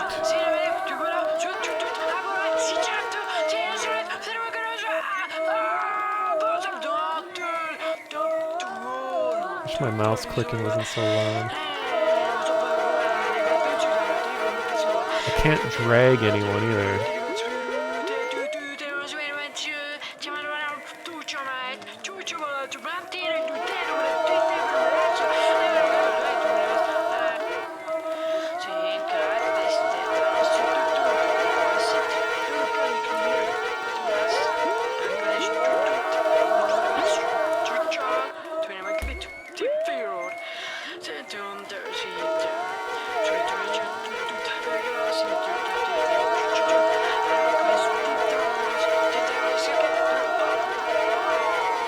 Sorry for the noise, by the way.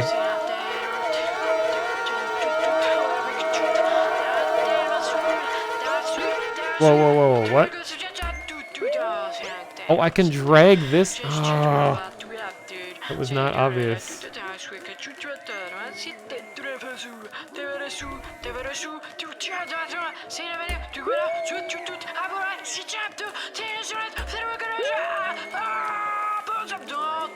I mean, this whole game could be summarized with, it wasn't very obvious.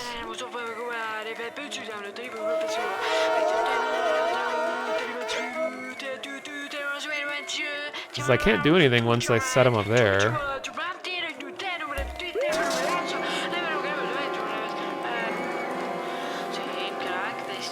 It's kind of deceiving that it lets you click all the audience people, but they apparently have nothing to do with this.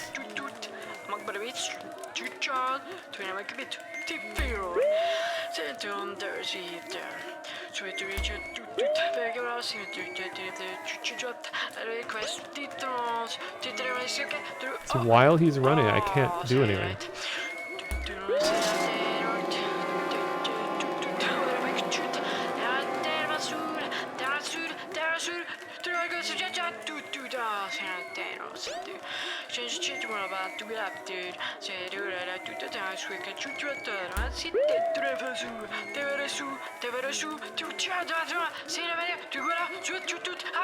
Oh man, here we go.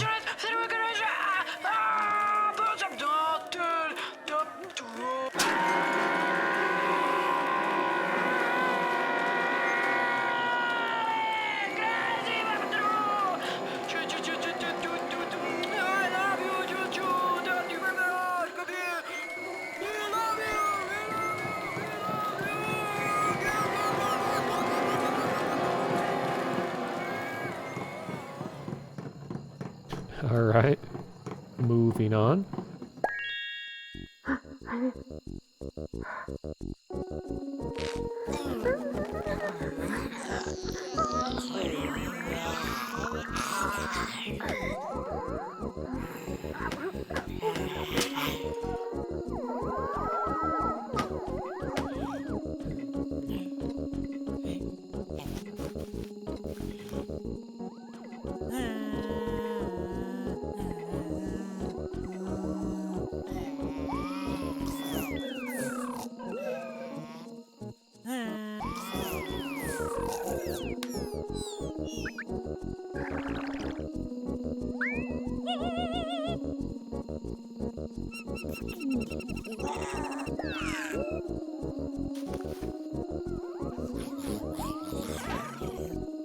Oh no, I hate eyeball stuff.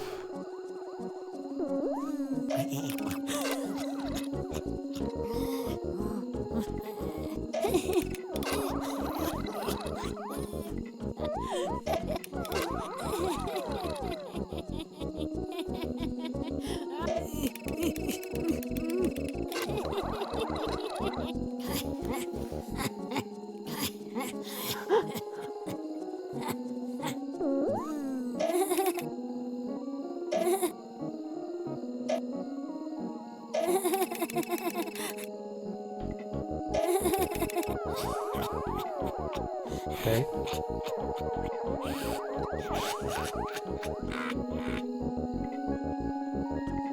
Oh no. Just go straight from discussing eyeball stuff to discussing tooth things. Like, from one horrible thing to the next.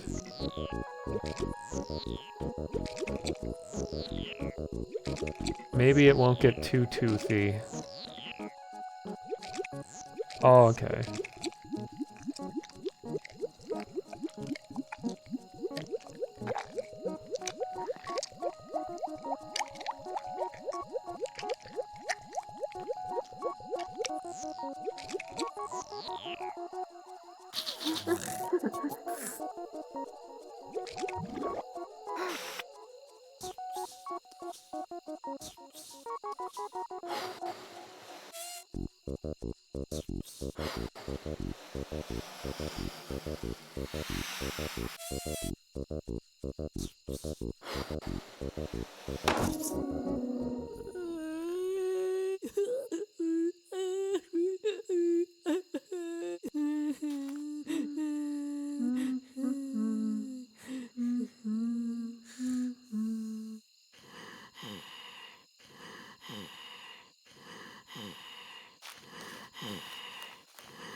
All right.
Interesting.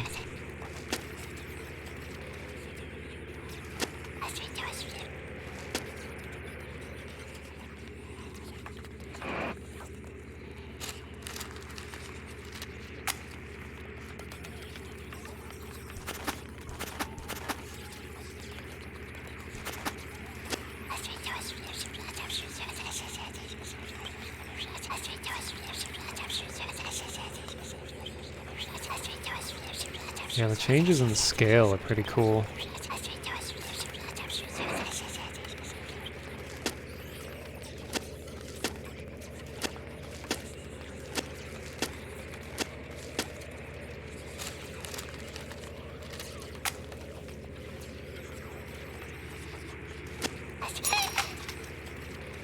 Oh, now it works.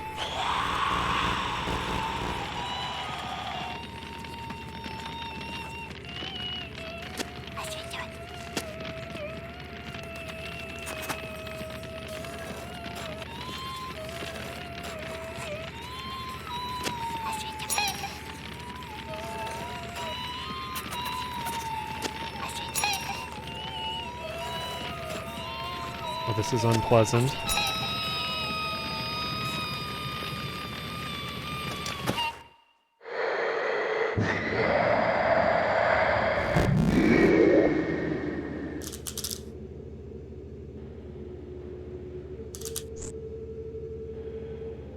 It's like I bet in their notes it was like, alright, we gotta light up a jack-o'-lantern. How are we gonna do that? And then like 10 pages later.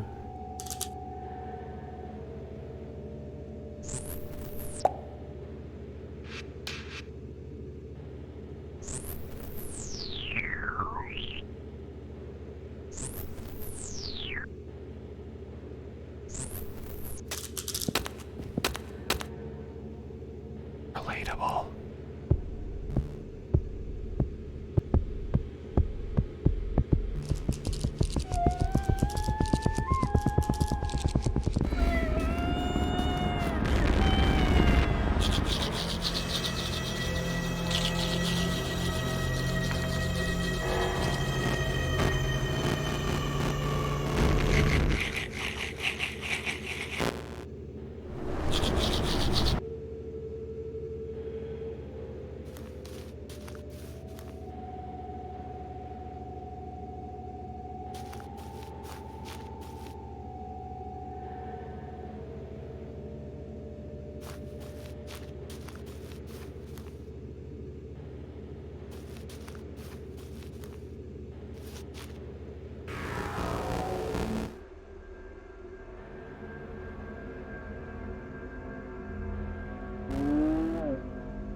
This, a shiny ditto?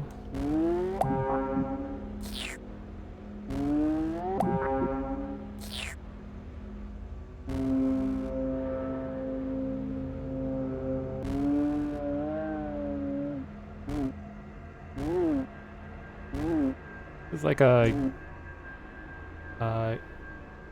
Yoshi's Island boss.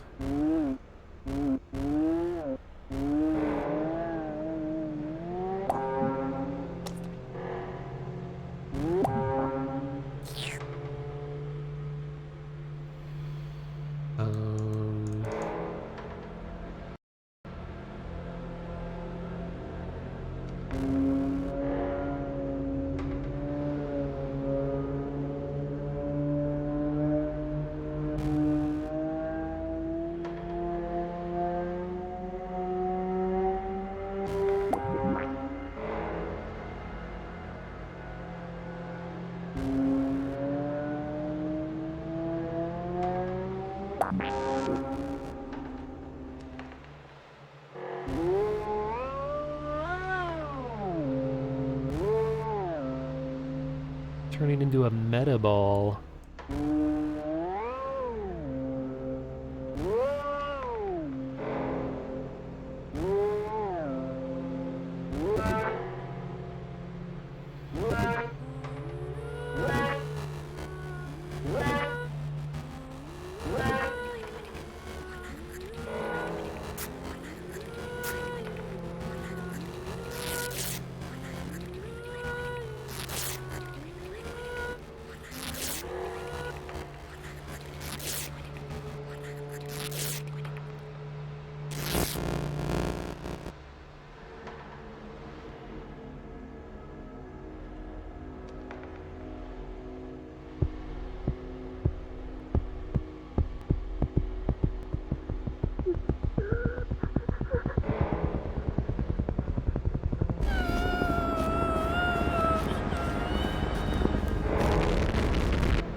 It's not technically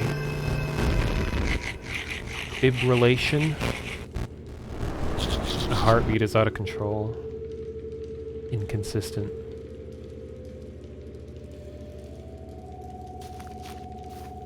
Should have used the defib.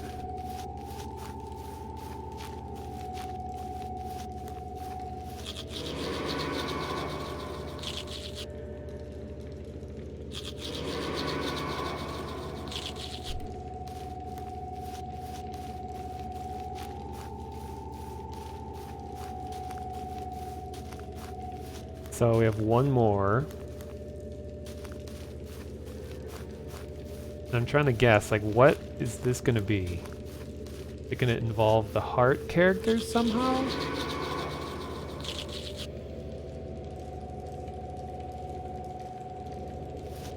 Just absolutely can't predict what's gonna happen next. Okay, isn't at all. Well, it's a rabbit character, alright.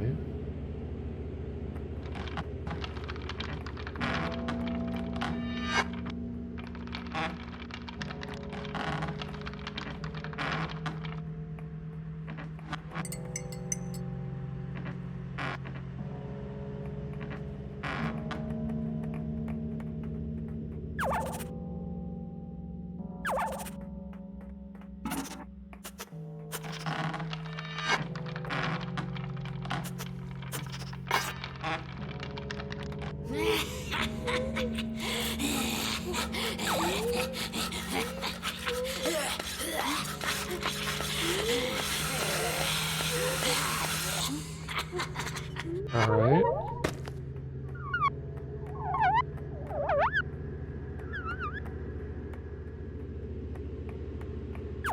Probably keep the window closed for that. No, I can't. Guess we're gonna do it again.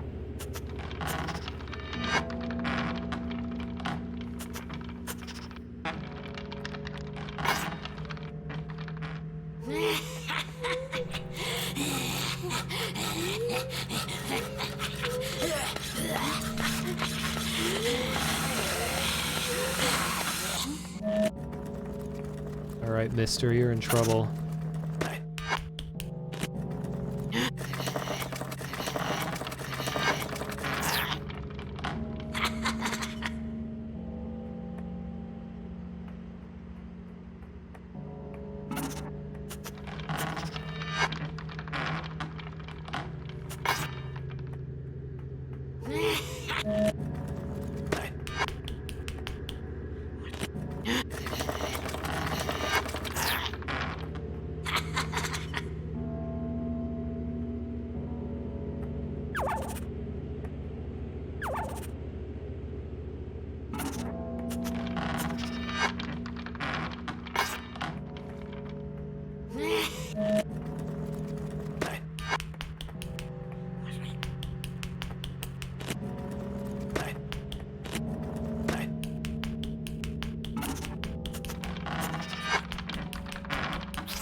How they have like a whole ecosystem going on here.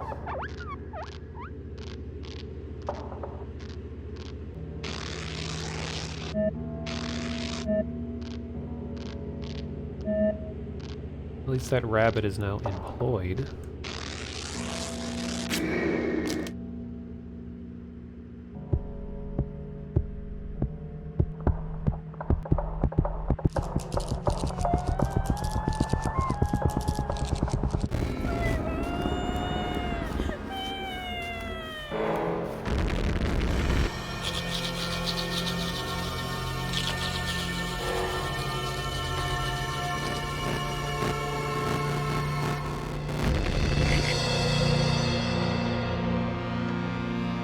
This Tron?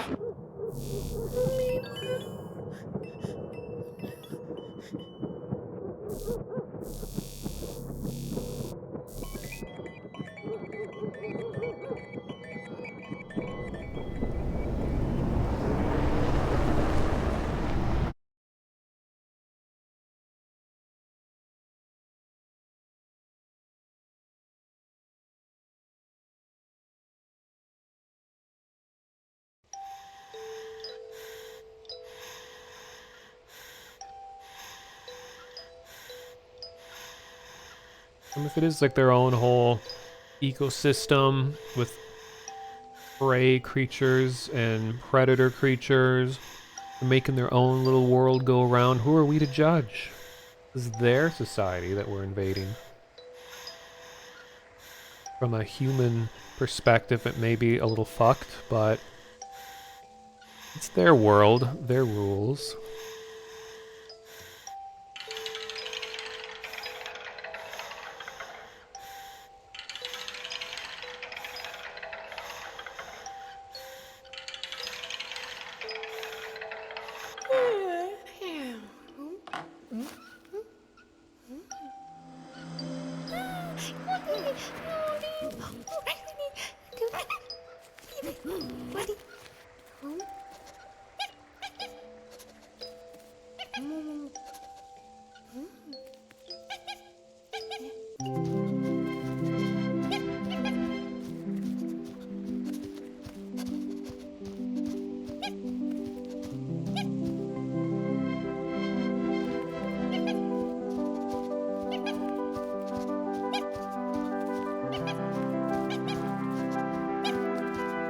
Yeah, this definitely isn't going to end well, whatever's being set up here.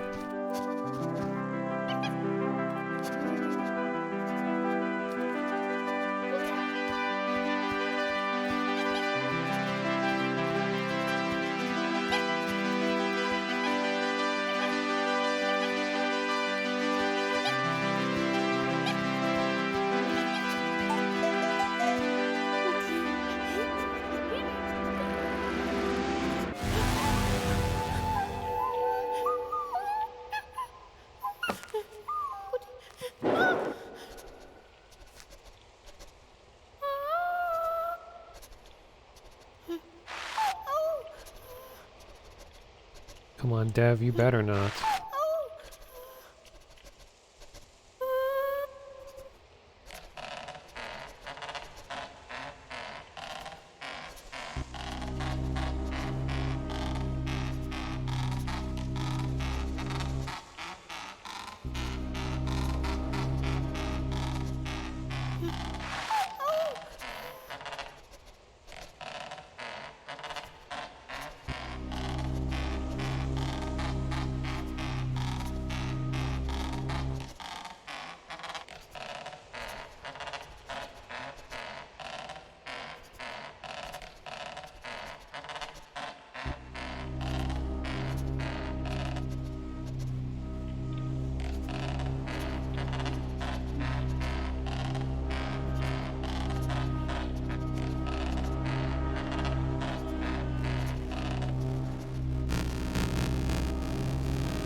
So thank you for the follows, a robot mecha and indoor textures.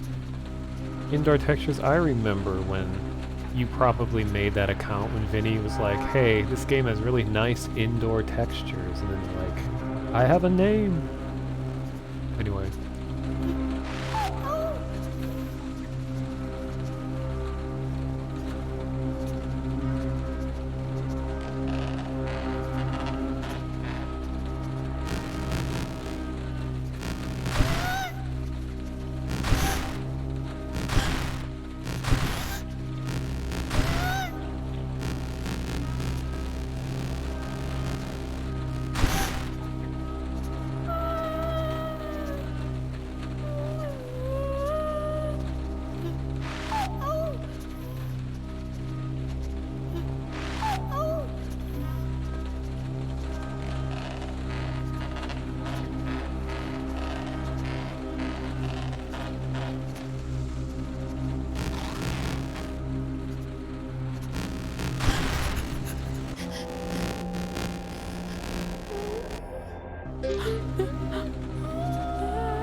now we get to teeth. They're covering like every gross thing.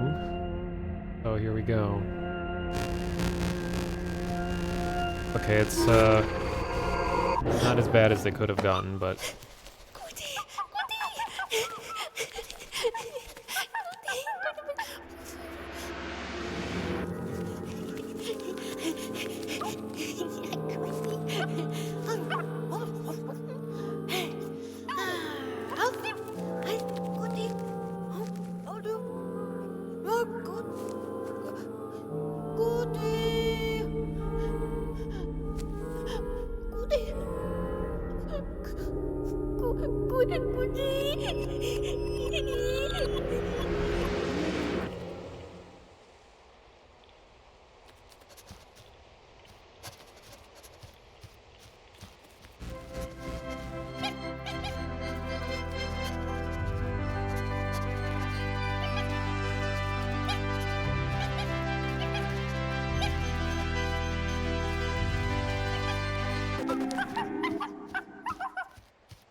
alright, looks like we're arriving at the tryptophobia segment.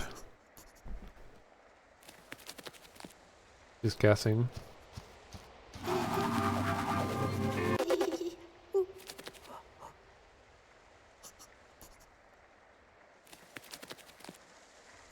Strangely, this reminds me that game, what's it called? Rider Revolution or something like that just came out recently. Has a potential weird, obscure Easter egg in it involving doors that teleport you. But it says under construction, so they're probably working on it. Anyway.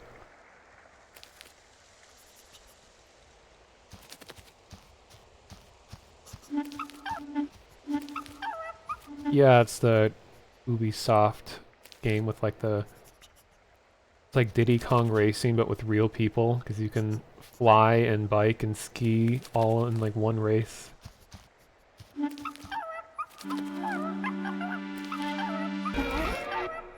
think it's called Riders Revolution, I think. Rider Republic. Rider... yeah, something like that.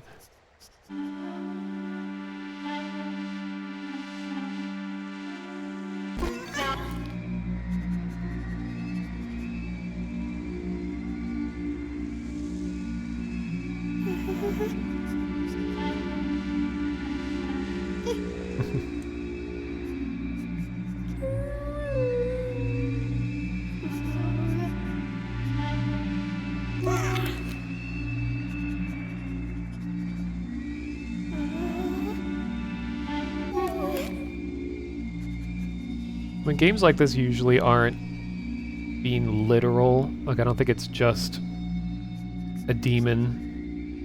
Demon is most likely a metaphor for something, in my opinion.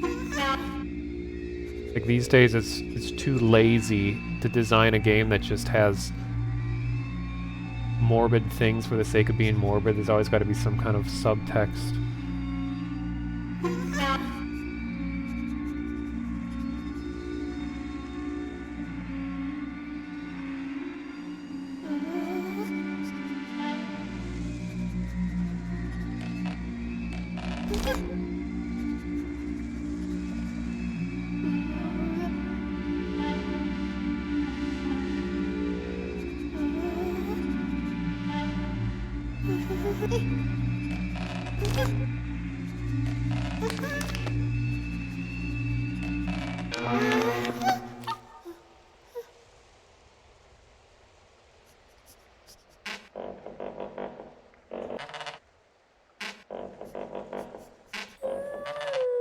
You just can't predict what's gonna happen next. It's always like a complete surprise. I like that though.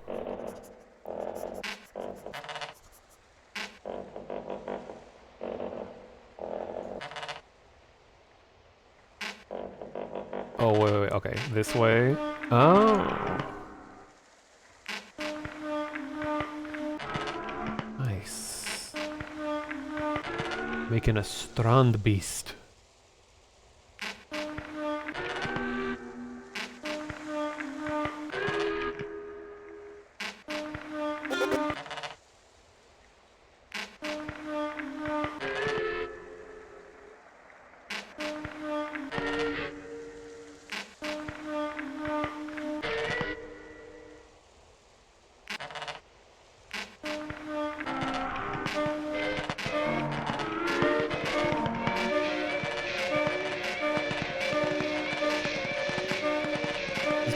manual transmission, if you ask me.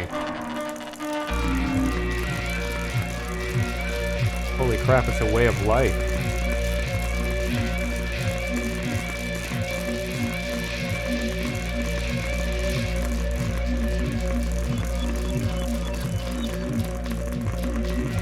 It'd be awesome to have a car like this. This is how you get to work. Sound effects and everything.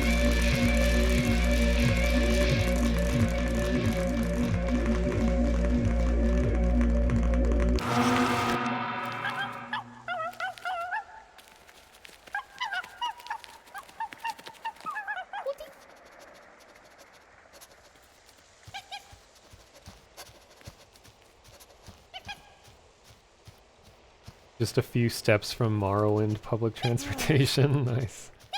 Forget, what are those things called? I barely know anything about Morrowind, but I remember there being some like big weird creatures that people would like get around. Oh, silt striders? Wow.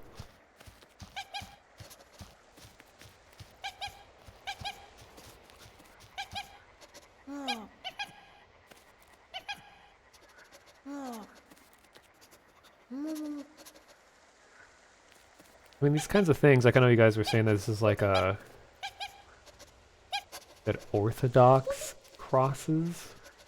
But it's just such a weird thing that this has become sort of a symbol, not just Blair Witch Project, but such a basic thing in human evolution, I guess, where it's like, alright, we got sticks, but what if we put string around the sticks? And then suddenly that is a symbol. Just like such basic, primitive things put in a certain pattern suddenly just explode in symbolic meaning. I guess that's kind of like the baggage that humanity carries from one generation to the next. You just keep adding up all of the history and the art and just culture, and you just accumulate more and more over time. Like, I can't imagine with prehistoric humans how little was going on in their minds, because there just wasn't anything to compare to, compared to now, where we're just nothing but references these days. Like, our entire existence are references to things that were in the past. And then maybe you might innovate a little bit on something and have an impact, but mostly you're just a product of everything that happened before you.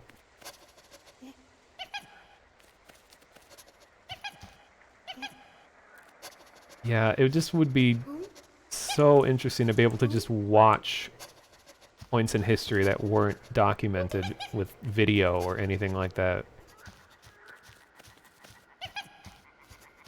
Because I think our perception of history is, of course, heavily skewed just by how art portrays it. Because that's all we have. In, like, texts and fossils and things. It's turning into Inside.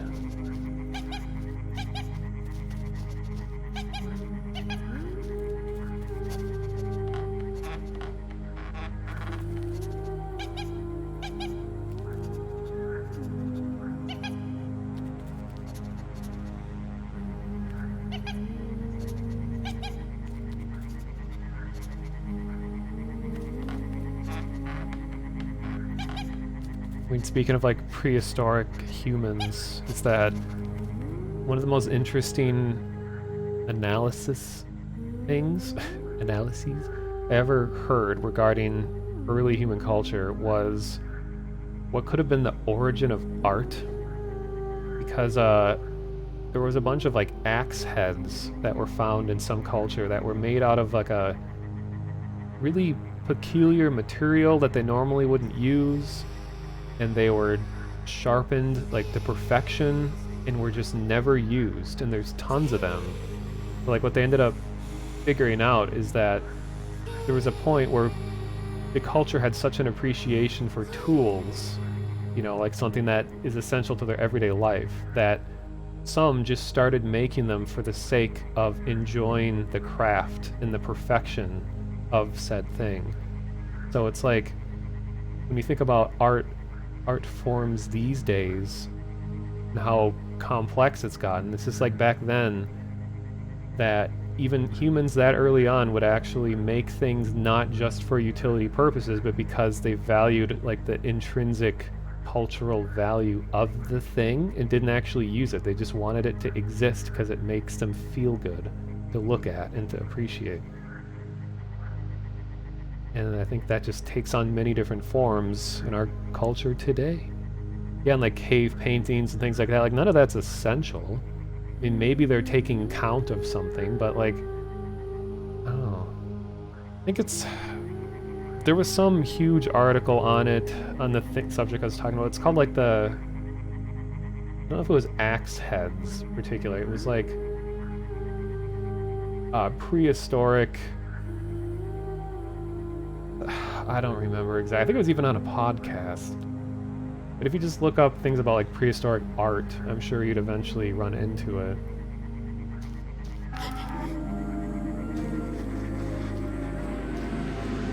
Ooh, I like this character.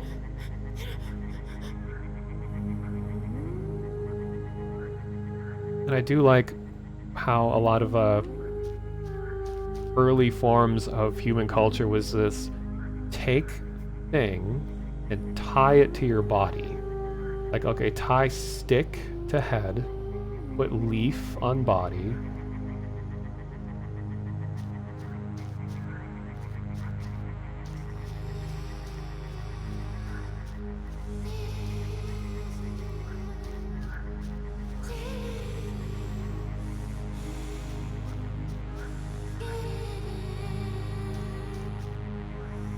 I thought it was hilarious in the game The Forest, how in order to upgrade your axes and stuff, like, oh, I'll put a feather on it, and that makes it faster. Or I'll put a tooth on it, and it makes it do more damage. It's like, I bet that sort of abstract thinking probably happened with prehistoric humans, where it's like, okay, maybe it's not immediately obvious, but maybe more of a symbolic thing. Kind of like how, you know, there's weapons and stuff in modern times, especially in like Renaissance times and all that, where there's a lot of non-essential details put into weapons just to give the appearance of fine craftsmanship and efficiency, when it really doesn't actually contribute anything. It's just there for like the psychological effect.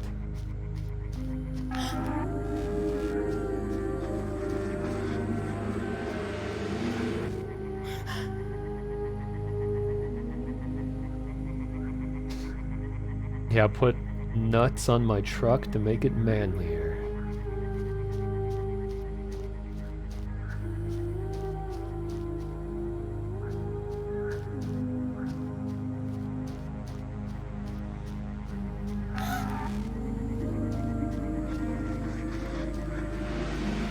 Okay, so I think I see what's going on.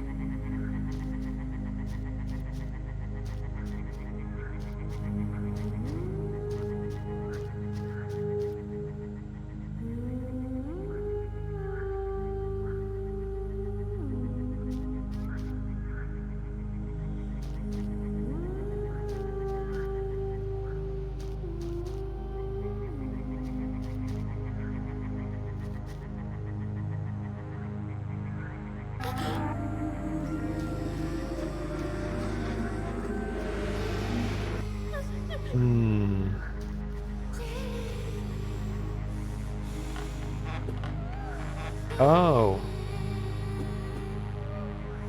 What's the dog doing? Or what are they doing to the dog? You playing with a impossible triangle or whatever those are called.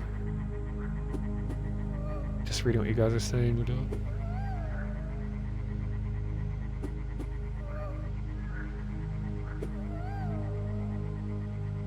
Yeah, it's kind of like the modern struggle that we have, that I'm sure early human cultures would have a really hard time understanding. Is like, we have the potential and ability to do far more things than we could ever do in our lives. We have this like access to, well, a lot of people do, access to so many things, like an unlimited potential for stuff, but we just, and our struggle is like, when? I don't feel like it. I don't know, I'm too tired today. Like, if I bet people in the past wish that those were the only struggles that they faced. Okay. I just throw this thing out? But I like these guys. Oh, it goes right back. Uh-oh.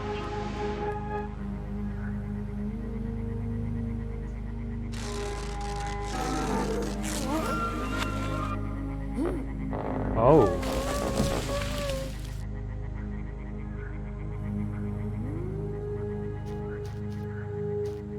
I like where this is going.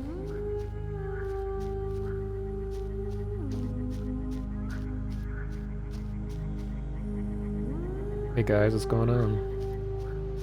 You're a dog over here? Yeah, let's mess with the dog.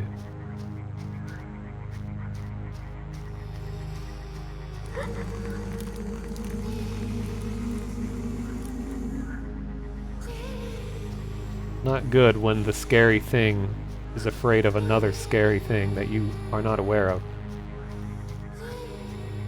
Oh hell yeah, let's do this.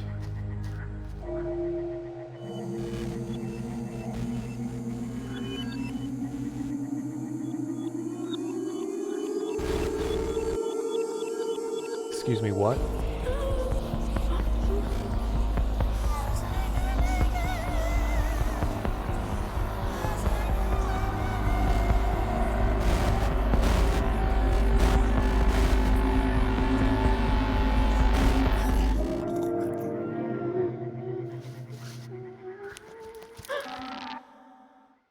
You might want to hold on to that.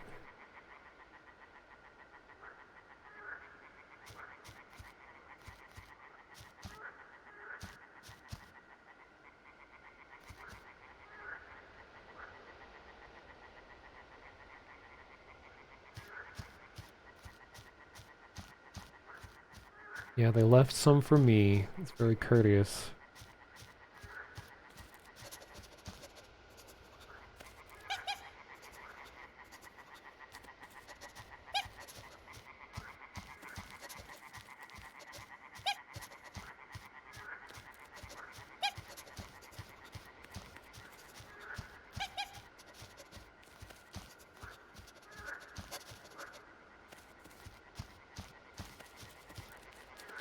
No, wait, dog, no!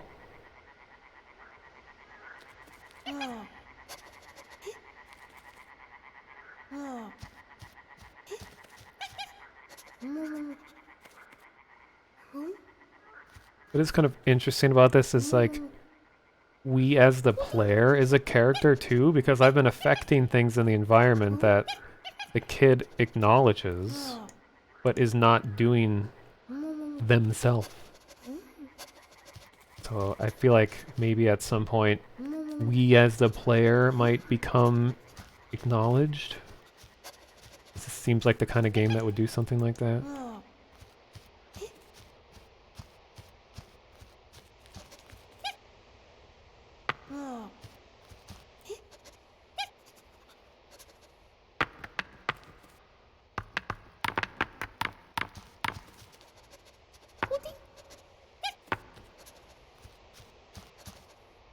Isn't this also some prehistoric thing? Like stacking rocks?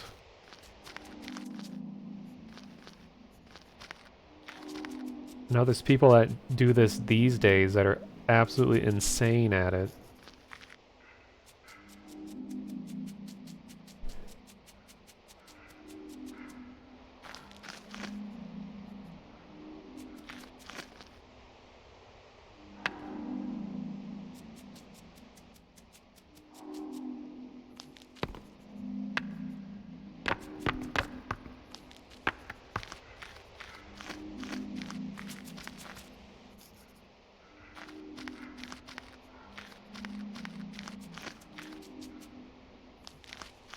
All right.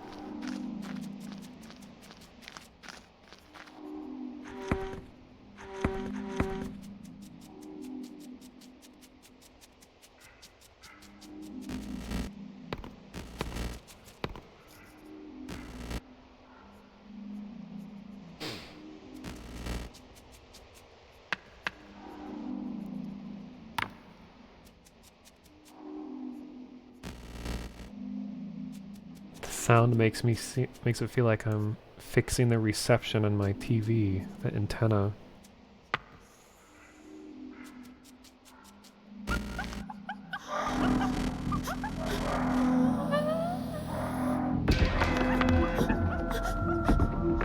Just gained access to HBO.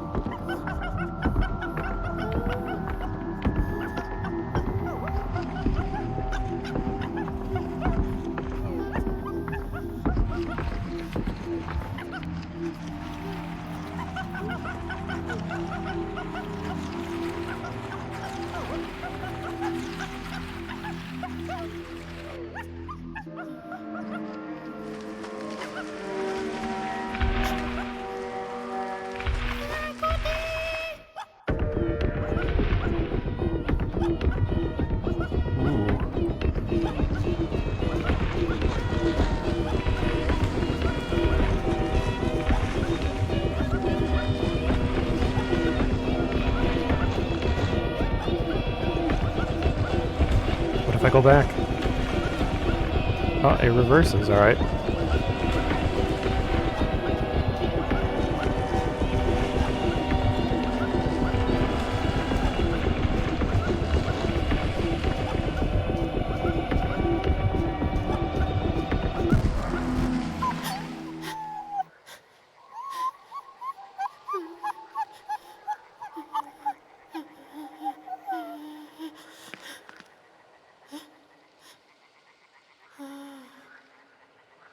Dog is probably safer there.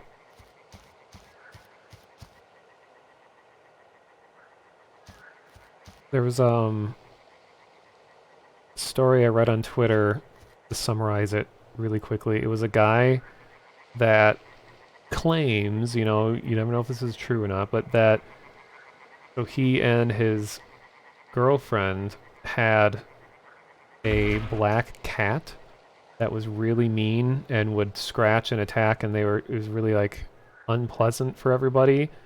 And then she went on a vacation or something for a week, and he was taking care of the cat, and he allegedly went to a humane society, found a identical black cat that was house trained and was way nicer, and then he brought the cat that wasn't very nice to a different pet care place really far away and brought the other black cat home. And then when she got back, she didn't, like, she just thought that just having that time away and time that he spent with the cat helped train the cat to be nicer. And he said that that's been like a secret within their marriage for a long time now, is that she doesn't know that he switched the cat. And he said that it's all been great since then. And then there was a follow-up to the story where he said that because everybody keeps asking, I checked and no, they didn't put the cat to sleep, the other one. The cat was adopted by someone else. That kind of seems like a Goosebumps story or something. Like maybe it just seems like, yeah, like the story of the cat that got switched or something, and then the cat lives in different family homes, goes home to home to home, and I don't know. Interesting story. Yeah, the other cat will come back and will kill the man in his sleep. And then when he's dead, the cat will find a replacement owner, and then the wife will never notice the difference. It'll be a different guy.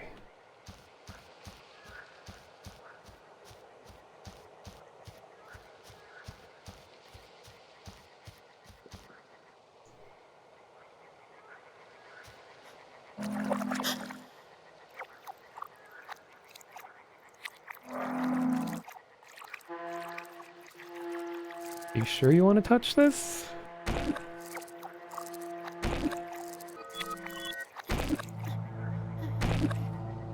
Oh, hi. This belonged to you? My bad.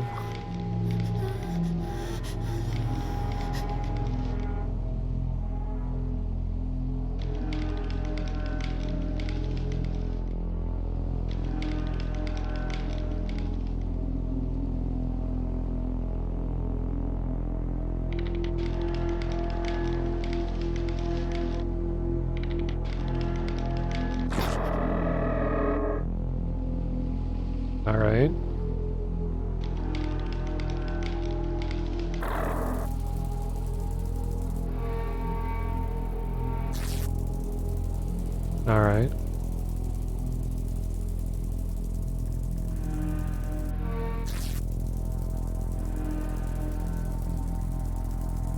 Literally unpredictable what is going to happen next in this game.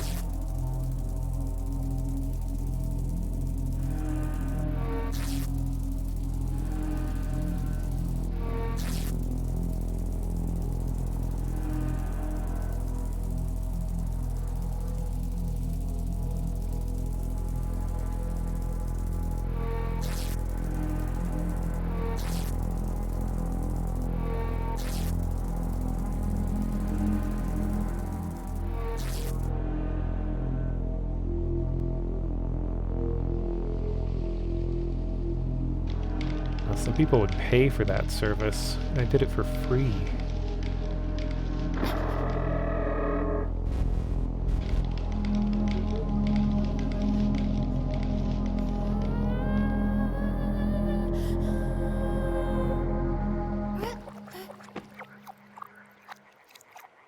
Nice.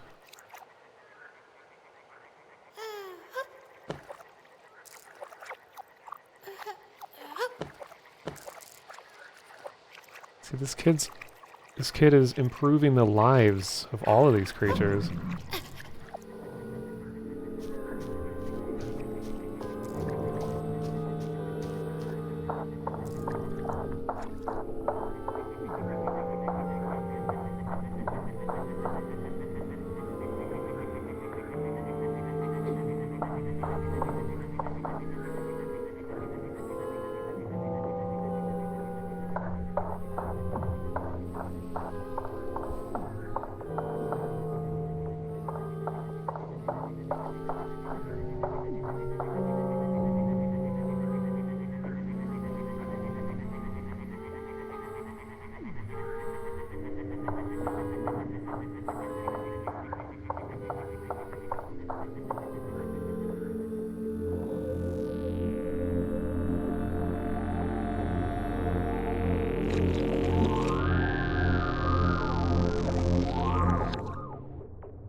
It's me down there, upside down.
Oh, hi.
Mm-hmm.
No idea what I'm doing. Okay.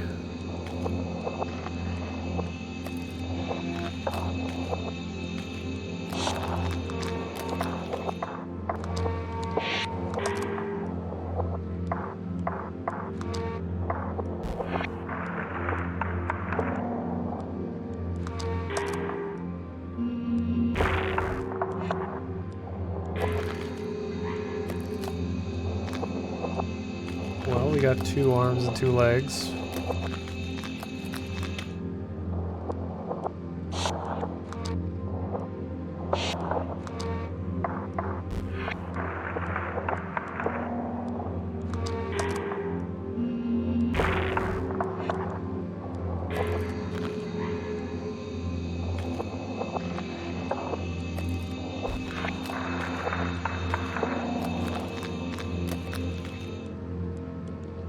I feel like I'm supposed to do something with the limb when it comes off. I can't figure out what.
okay.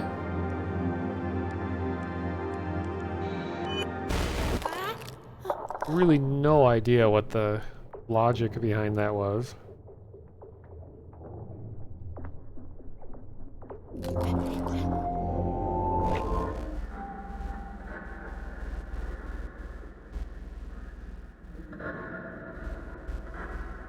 Just needed to be certain amounts of eyeballs that I fed them, I guess?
This one seems nice.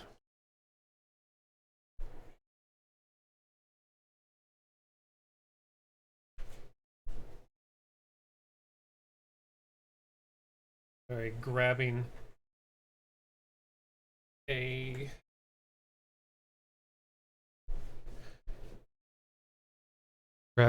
blanket because it's cold. Joyfully cold. I like this. Okay, anyway.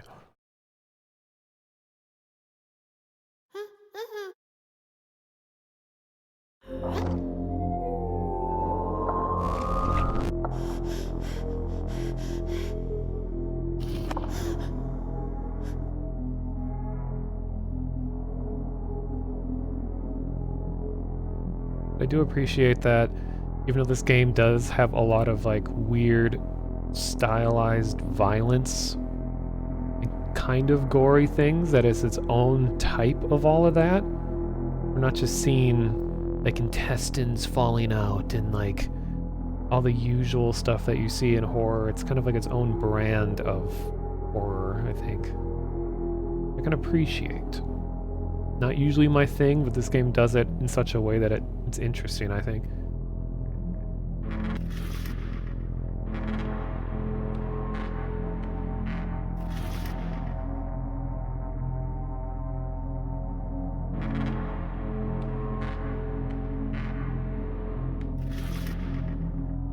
What I'm trying to say is that it's, even though there is a human-like character, it's more otherworldly.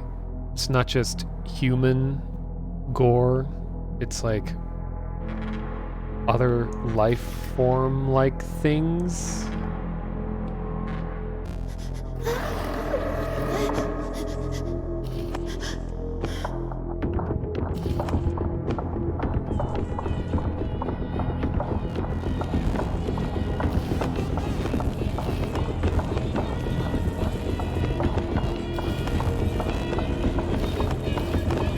Not a fan of all the flickering, though.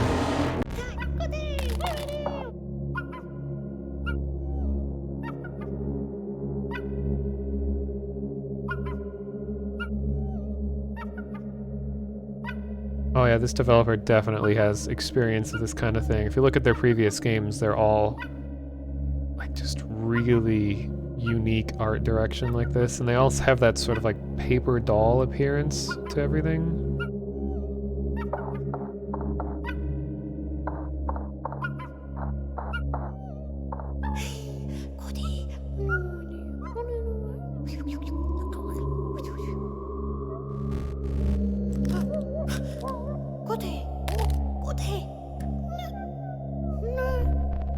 Not again.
Don't look at me, I had nothing to do with this.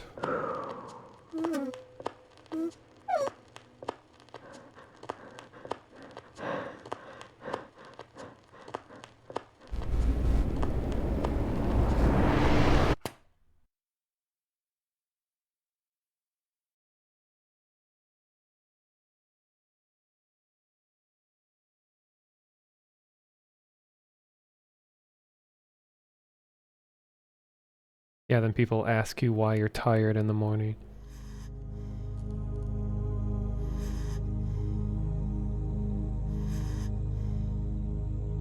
All right.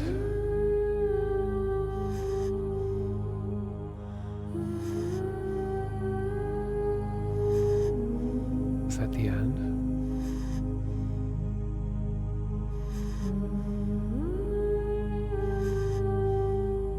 Something change if I continue?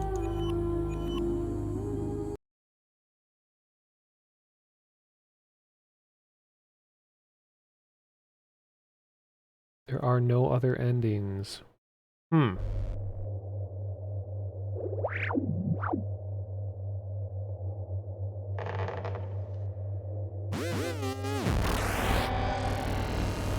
Alright, we get to spin again. Get ready.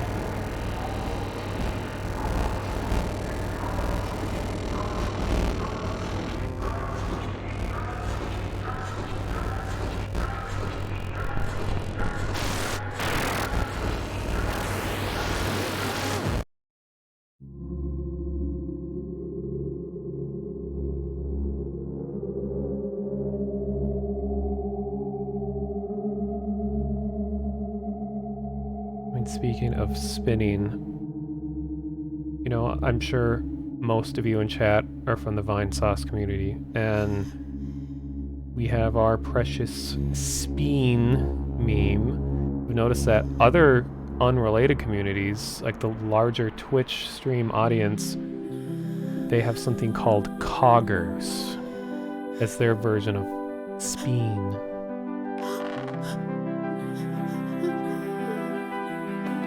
Oh yeah, and then there's like Borpa spin and all kinds of weird stuff. Yeah, Coggers. It's a rotating cog. What does this mean?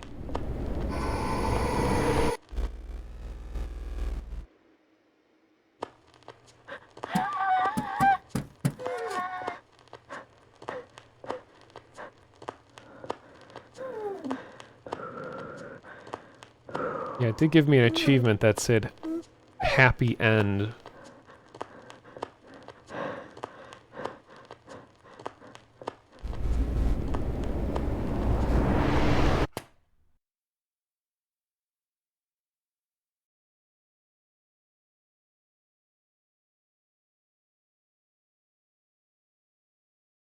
Oh, is that what was happening?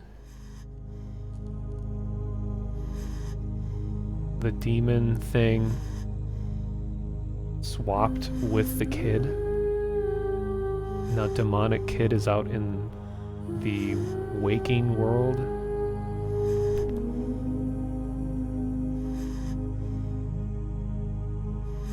Let's look at the credits.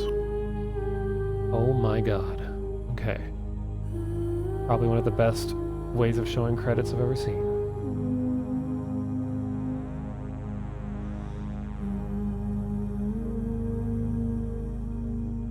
Don't even know what nationality most of these names are.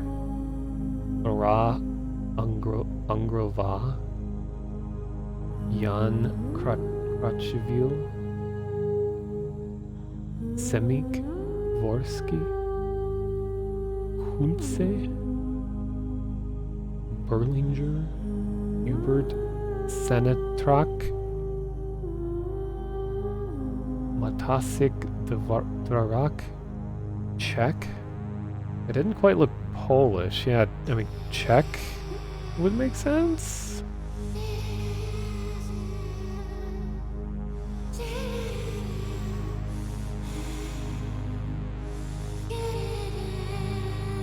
Try to guess what their roles are based on the images. Well, we got ones and zeros, so I'm guessing like programming. A heart? Would that mean like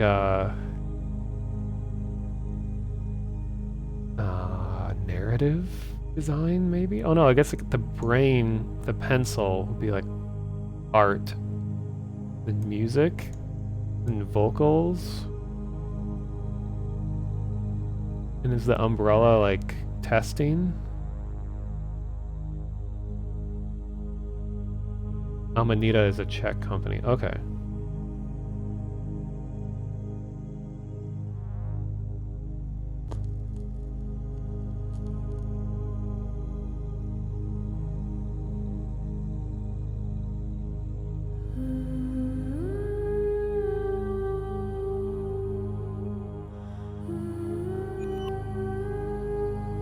Can I colon parenthesis in the game? No, that'd be cool though. What if I can interact with anything?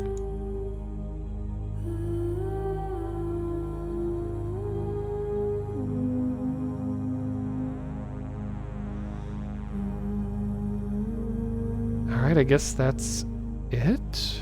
You said that there's no other menu, or no other endings. I like that though. It's really I can't say I've seen any other game quite like this, so they definitely achieved something unique. Can't say I learned much, but I don't think you need to learn something from every experience. I guess I more expanded my imagination. Yeah, the disclaimer at the beginning says, please note, happy game is not a happy game. A lot of reflection, true.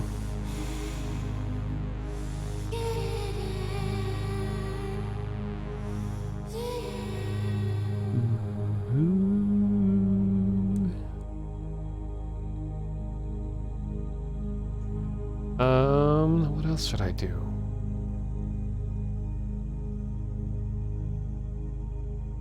Yeah, it was really left up to you to figure out the mechanics of stuff. I mean, there's clearly, just in game design in general, there's ways of teaching you to do things without overtly saying, step 1, click with the left mouse button and drag to the left until the shadow fish turns into a skeleton fish.